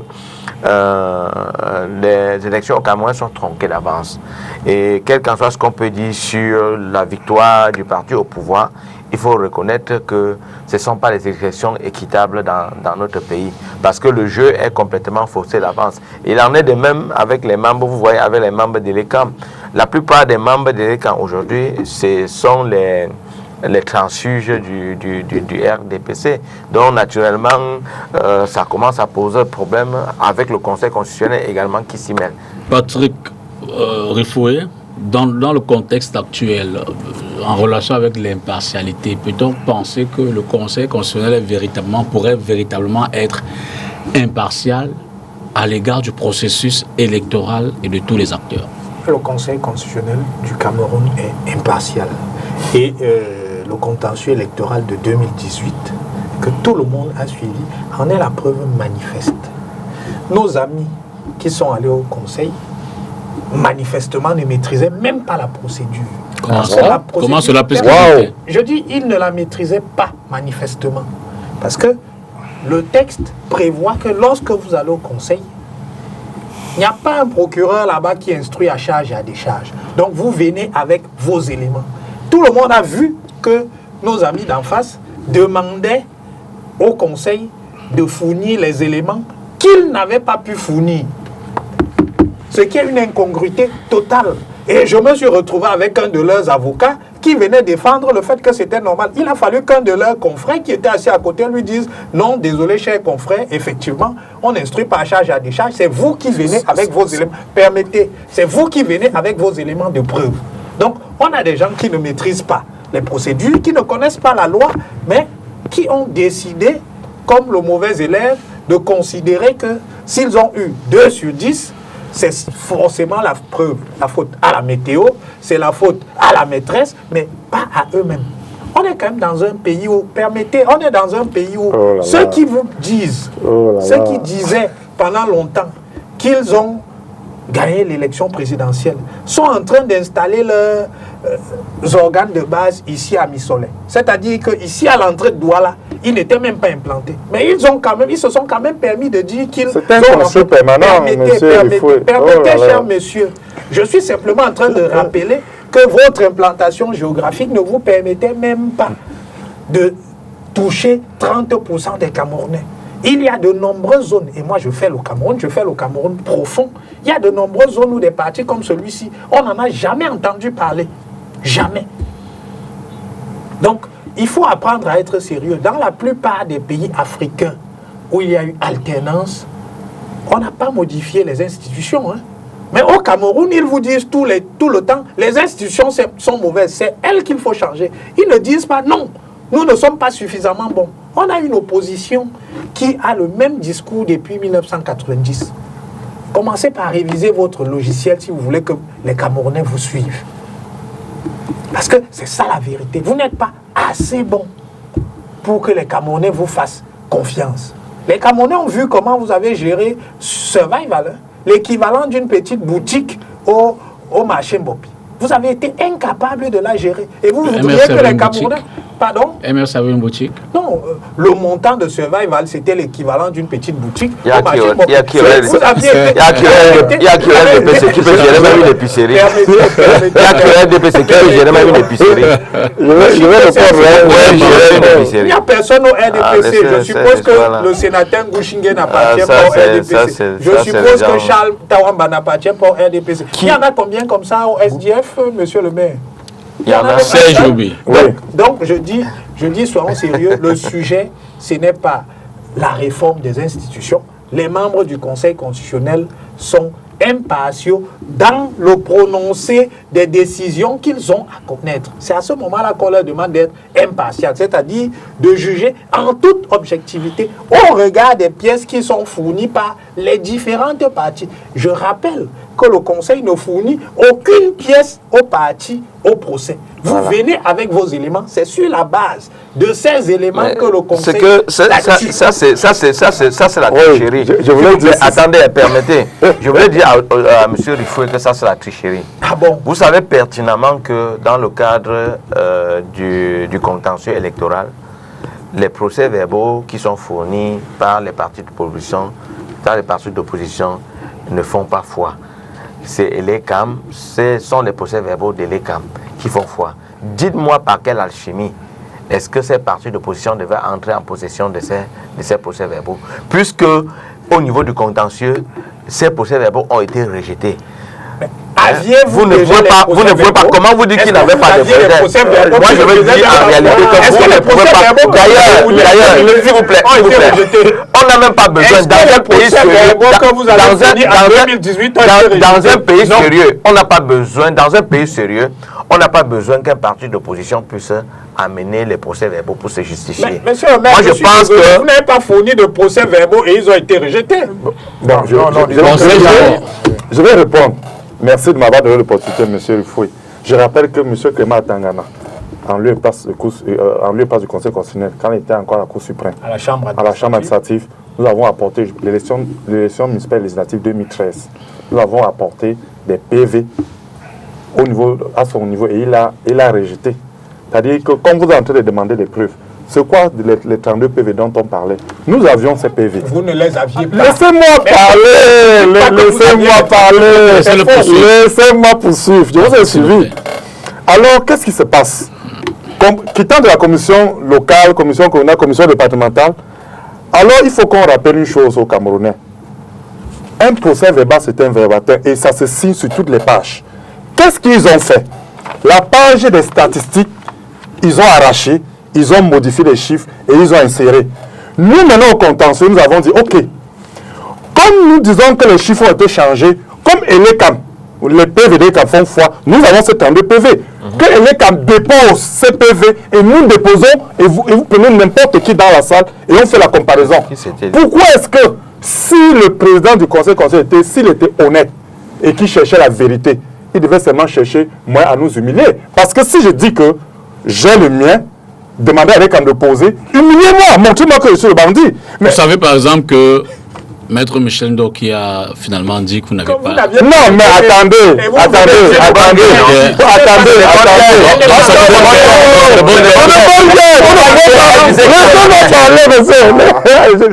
Donc c'est également de bonne guerre que vous disiez que vous avez les PV. Je veux dire ceci. On sait ce qui s'est passé avec On sait ce qui s'est passé avec les 32 PV. Moi, je suis informaticien. Vous les avez et vous ne les avez pas mis. Laissez-moi dire quelque chose que je dis. Nous avons dit comme seuls les PV de l'ECAM font foi, n'est-ce pas? Nous avons nos 32 PV. Que l'ECAM dépose les... Serge, une seconde, une question juste. Mettez ces PV en ligne. On veut les voir. 6 ans plus tard. Si vous les avez. Nous avons demandé à ce qu'on reconnaisse. Non, mettez les PV en ligne. Même l'Union africaine attend toujours les PV. En ce moment, où sont vos PV? Mais où sont nos PV? Les PV, c'est chez nous. Pourquoi vous ne les publiez pas? Non, attendez. Pourquoi Elecam ne sort pas ces PV? Non, supposons même qu'Elecam... Non, ne dites pas non. Une seconde. Supposons que Elecam triche. Supposons même qu'il soit dans le faux. Oui. Mais apportez donc l'élément qui montre que les autres... Je dis ceci. Le Conseil constitutionnel dit, je m'en tiens au PV que l'Elecam m'a communiqué. Nous disons, OK, si vous en tenez à ces PV, demandez donc à l'ECAM de produire ces PV science tenante et on donne à n'importe qui de vérifier si ce que vous lisez là-bas, c'est ce que nous avons avec l'ECAM. Ils ont refusé. Nous avons le 32 PV, ils ont refusé. D'accord, Célestin. Voilà un justifiable qui a des preuves, mais qui les garde par devers lui. Je crois que... Ça existe. Devant quel juridiction? Célestin. La politique, c'est un univers d'intrigue et de coups, parfois bas. Mais je continue de penser que la politique, mon cher députant, mérite encore un peu d'éthique et de dignité. C'est vrai qu'il y a eu un flagrant délit. Monsieur Émile Sombé, après la brillante plaidoirie de Michel Ndoki, le 16 novembre, est venu le lendemain avec des préfabriqués. C'est-à-dire qu'il y avait une souche de 32 PV qui n'ont ni été paraphés, ni été signés. Or, la loi impose que tous les présidents de bureaux de vote paraphent et les scrutateurs signent les pages. Mais mon cher Serge, il faut dire la vérité. Le MRC n'avait pas de PV. Comment ça? Les 32 PV. Comment vous le savez? Moi, j'étais derrière Pende Kouka et derrière M. Camton. Et c'est moi qui lance l'appel à Okala Ebode, qui alerte Fogué, qui lève la main quand M. Émile Sombé, magistrat, hors hiérarchie, commence à dérouler les pourcentages de M. Paul Biya et de Camto dans le nord-ouest, dans l'extrême nord, le nord et la Damawa. Ça nous paraissait tellement étrange. Parce qu'à chaque fois, Maurice Kamto avait 1,99, 2% maximum. Et c'est moi qui lance l'alerte, repris par M. Baudet, transféré à Fouguet, qui demande à voir ce que M. Émile Sombé lisait. C'était à la dernière seconde. Oui, et il a la maladie. Personne n'est obligé, je ne sais pas quel esprit a poussé Oui, il a vu la maladie M. Sombé. à leur disposition. Parce que M. Émile a dit, mais est-ce que quelqu'un aurait dit quelque chose à ajouter? Parce que les débats sont clos. On ne sait pas quelle mouche a piqué M. Sombé. Il va sortir tout un registre de faux PV en vérité, qui n'avait ni paraphe, ni signature. Mais les MRC n'avaient pas ces PV. Parce que quand on dit que vous avez l'arme fatale, vous la sortez quand vous êtes en danger de mort. Si nous les avions, je parle parce qu'à l'époque j'étais membre du Seulement qu'ils n'ont pas. Non, il faut dire la vérité. Oui, ils n'ont pas. Parce que l'histoire nous regarde, nos enfants nous regardent. Oui. Si le MRC avait ce jour-là, et même après d'ailleurs, les 32 PV, on les aurait produits. On ne les avait pas. À partir du moment Et d'ailleurs, quelques mois, non, s'il te plaît, quelques mois après, Maître Ndoki a dit ce que je disais aussi, qu'on n'avait pas les pays. On ne les avait pas. Pourquoi on ne les avait pas? Parce que dans le Diamari, dans le nord, l'extrême nord, nous n'avions pas de scrutateur. Ou alors, ils n'avaient pas de téléphone capable de nous transférer ces PV-là. Parce que vous savez qu'aujourd'hui, on admet les téléphones portables dans les bureaux de vote. Mais en 2018, il n'y avait pas de téléphone. Mais non, eux, là-bas, le scrutateur du MRC, n'ont pas transféré au quartier général les PV. Parce que c'est admis même de manière digitale. On n'avait pas transmis. Donc si on les avait, ces PV, on les aurait produits naturellement. D'accord, c'est le Saint-Germain. Donc les choses sont extrêmement claires. Il ne faut pas dire aux Camerounais que le MRC avait les 32 PV. C'est faux. Par contre, on ne laissera pas passer sur ce plateau si on n'a pas des éléments matériels, que les éléments que M. Émile Soma a présentés sont des faux. Ah bon, non, attends. Ça me suscite aucun commentaire. Et quand on a feuilleté, c'est le fait. Oui, mais je dis simplement que sur ce plateau, on ne va pas laisser passer ça. Parce qu'on ne peut pas l'illustrer, on ne peut pas le démontrer. Pourquoi donc vous laissez passer quand vous dites qu'on n'avait pas de PV? Si vous ne laissez pas passer pour Émile Sombé, pourquoi vous laissez passer quand vous rappelez que Ndoki a dit si vous avez il n'y avait ni paraphe ni signature.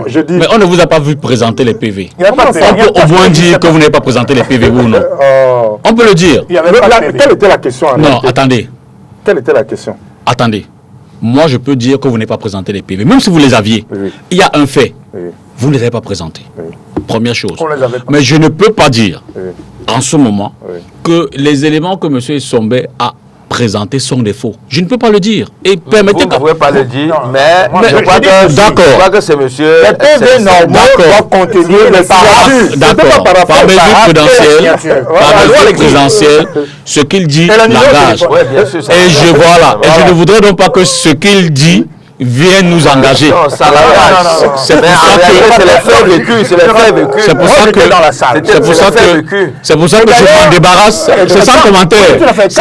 Pas plus de commentaires, Célestin. Voici le cahier. Monsieur Émile Sombé se tait. Célestin. Qui sais-tu? Pas plus de commentaires dans tous les cas.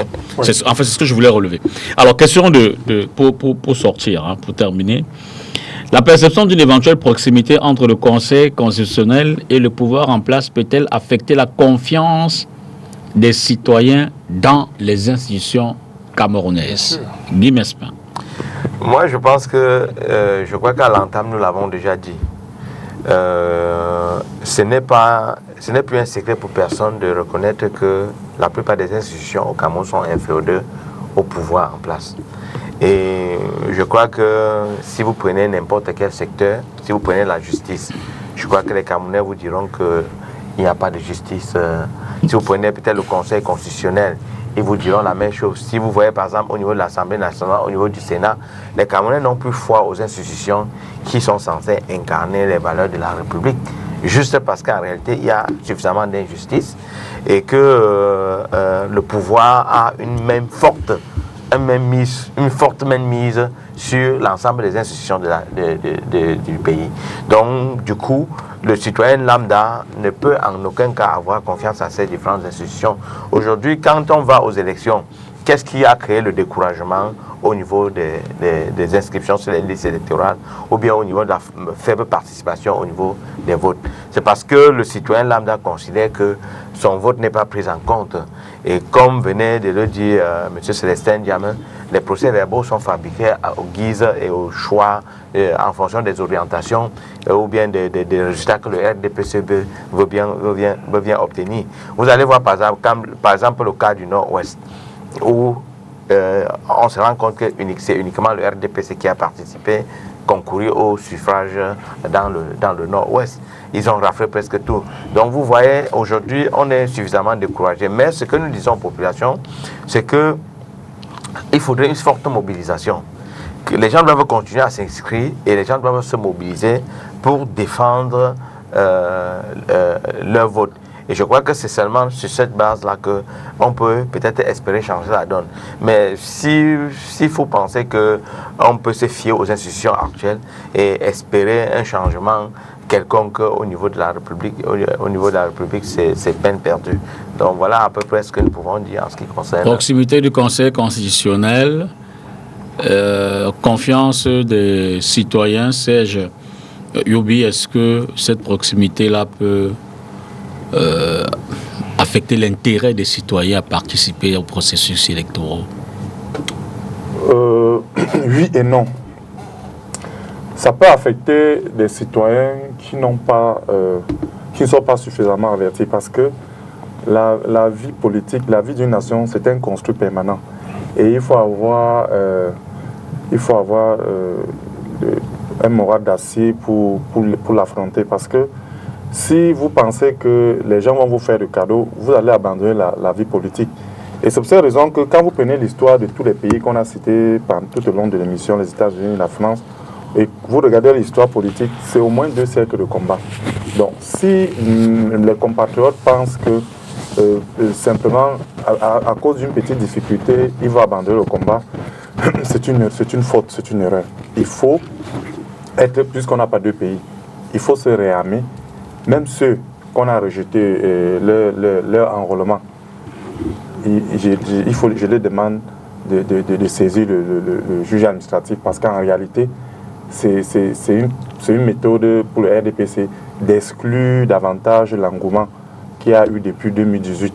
Donc, ceux qui sont déterminés pour la lutte politique ne vont pas se décourager, mais les âmes faibles vont peut-être se décourager. Et c'est pour cette raison que nous, partis politiques, acteurs politiques, nous sommes là pour essayer de créer l'électrochoc en permanence pour que ceux-là puissent davantage s'occuper de la vie politique. Parce qu'il n'y a que ça qui peut faire sortir le pays de 42 ans de dictature. Alors j'ai des proximités entre le Conseil et le pouvoir en place. Je voudrais corriger pour mieux préciser ma question. S'il s'agit de la perception d'une éventuelle proximité entre le Conseil et le pouvoir en place, celle-là peut-elle affecter la confiance des citoyens dans les institutions camerounaises, Célestin Diamen?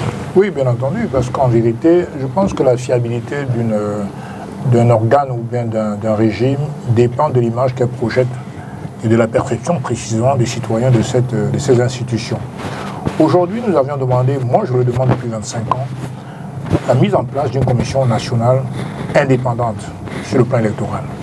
Moi je milite depuis 25 ans pour une réforme profonde du code électoral. Il n'est pas normal encore aujourd'hui que l'article 113 bis dispose que seul le PV présenté par le président du bureau de vote fasse foi. Ce n'est pas sérieux. Moi, je vous fais un témoignage personnel en 2 secondes. En 2013, j'ai été élu conseil municipal, ici même à Douala-Première. Il se trouve que j'étais superviseur du centre de Daïdo, l'école publique, centre Daïdo. La loi dispose ceci. Les PV qui sont mis dans les enveloppes doivent être hermétiquement fermés avant de les porter à la base de l'ECAM départementale. Ce soir-là, je représentais mon parti politique. Nous sommes partis dans une fourgonnette à Bali. À l'époque, le siège et l'ECAM du département de Wouri étaient à Bali. J'arrive, il y avait les militants du CPP, d'autres partis politiques d'opposition. Moi, je pointais le SIF. À 1h du matin, j'aperçois le président du bureau de vote avec les enveloppes ouvertes. Et pire encore, ils retirent les PV des enveloppes.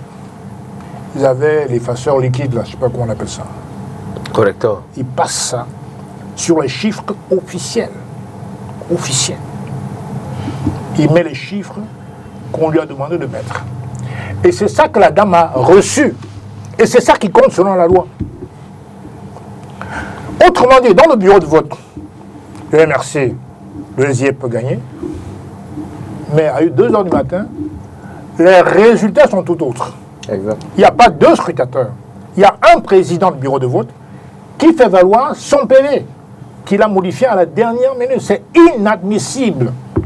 C'est la raison pour laquelle je milite depuis fort longtemps pour une modification profonde du code électoral. Cependant, moi je pense que les partis politiques d'opposition devraient savoir une chose. Au Cameroun, actuellement, il y a 25 500 bureaux de vote. La loi dispose qu'il faut au moins 2 scrutateurs par bureau. Même en les payant 3 000 francs pour la journée, pour le café, le matin et midi, ça fait au bas mot 75 millions pour un seul scrutateur. Il en faut 2 dans 25 000 bureaux de vote. La démocratie a un coût. Le RDPC a les moyens, y compris les moyens d'État, de mettre même 1000 scrutateurs. Surtout les moyens d'État.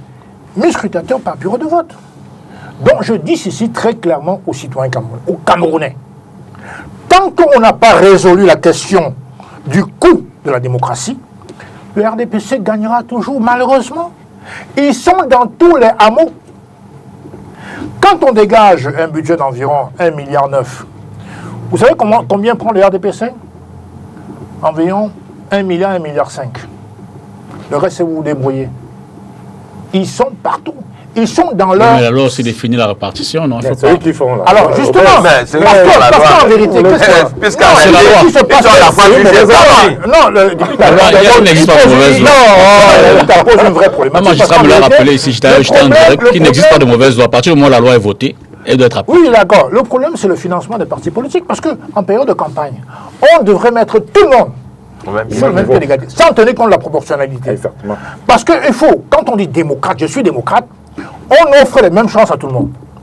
Si le RDPC est fort sur le terrain, ils vont gagner, naturellement. Aujourd'hui, il se trouve que le RDPC n'a même plus besoin de bourrer les urnes pour gagner. Ils n'ont plus besoin de bourrer les urnes pour gagner. Parce que la loi telle qu'elle est conçue aujourd'hui fait qu'ils ne peuvent pas perdre. Donc il faut mettre sur pied la question du financement des partis politiques. Et en campagne, et même sur l'année, de manière administrative, pour financer la vie des partis politiques. C'est l'argent des Camerounais, ce n'est pas l'argent de quelqu'un. Donc moi je dis que pour que les institutions soient reconnues fiables, il faut cette réforme indispensable du code électoral. Je prends un exemple très très simple.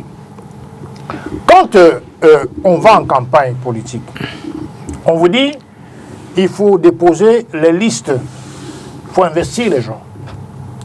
Et votre budget de campagne est en fonction du nombre de listes déposées.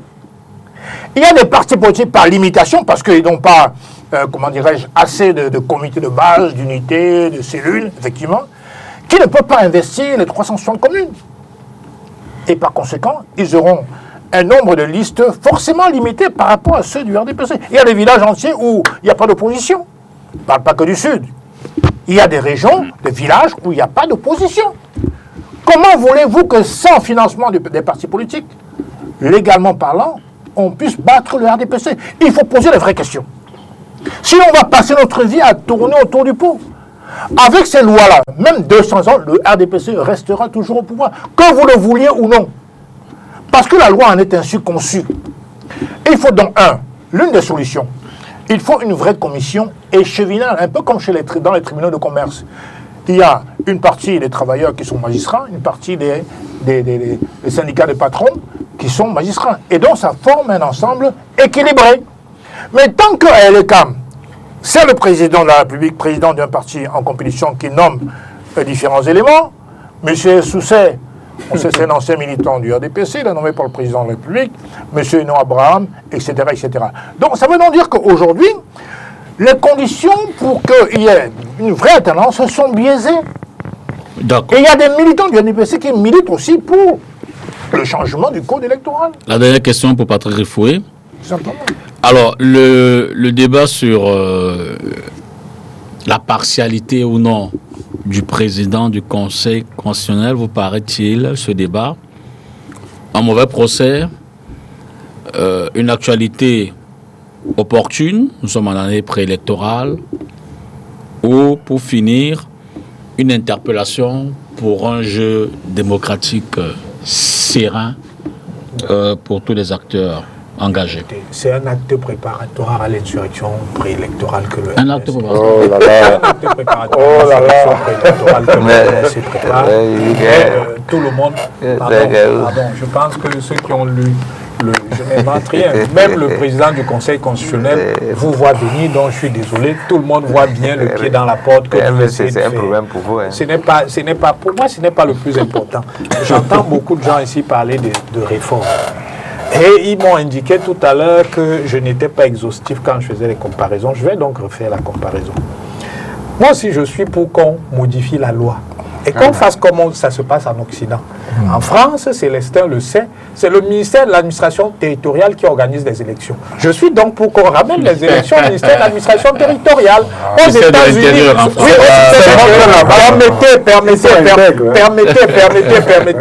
permettez. Ici aussi, ils sont très intègres. C'est votre point de vue qui considère qu'ils ne sont pas. Moi, je considère qu'ils sont très intègres. Aux États-Unis, ce sont les administrations locales, qui sont des administrations colorées, qui organisent les élections. Puis, là-bas, chaque État est libre d'organiser, c'est-à-dire de définir la manière dont le scrutin va se dérouler, d'organiser son découpage, ce qu'on appelle le gerrymandering. Donc, on peut aussi modifier la loi dans ce sens-là, et je suis certain que si on le fait, vous ne serez pas content. Je le dis simplement pour indiquer que, et Dipita l'a bien indiqué, les lois qui font l'unanimité, ça n'existe pas. Je suis désolé.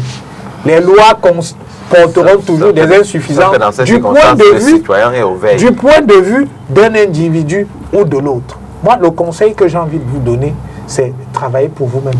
À commencer par votre discours. Parce que quand on entend l'opposition camerounaise en 2024, moi, ce sont les mêmes mots d'ordre que j'entendais quand j'étais au lycée dans les années 90.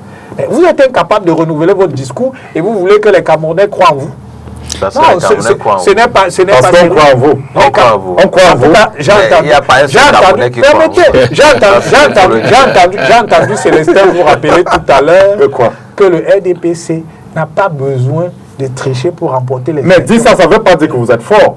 Il disait simplement. En tout cas, c'est la preuve que vous êtes extrêmement faible. Parce que si nous ne sommes pas forts, vous n'êtes pas fort. Et on réussit quand même. Si nous ne sommes pas forts et on réussit. Mais vous touchez, je suis désolé, Célestin vous a rappelé que vous n'êtes pas suffisamment bon pour pouvoir remporter l'élection.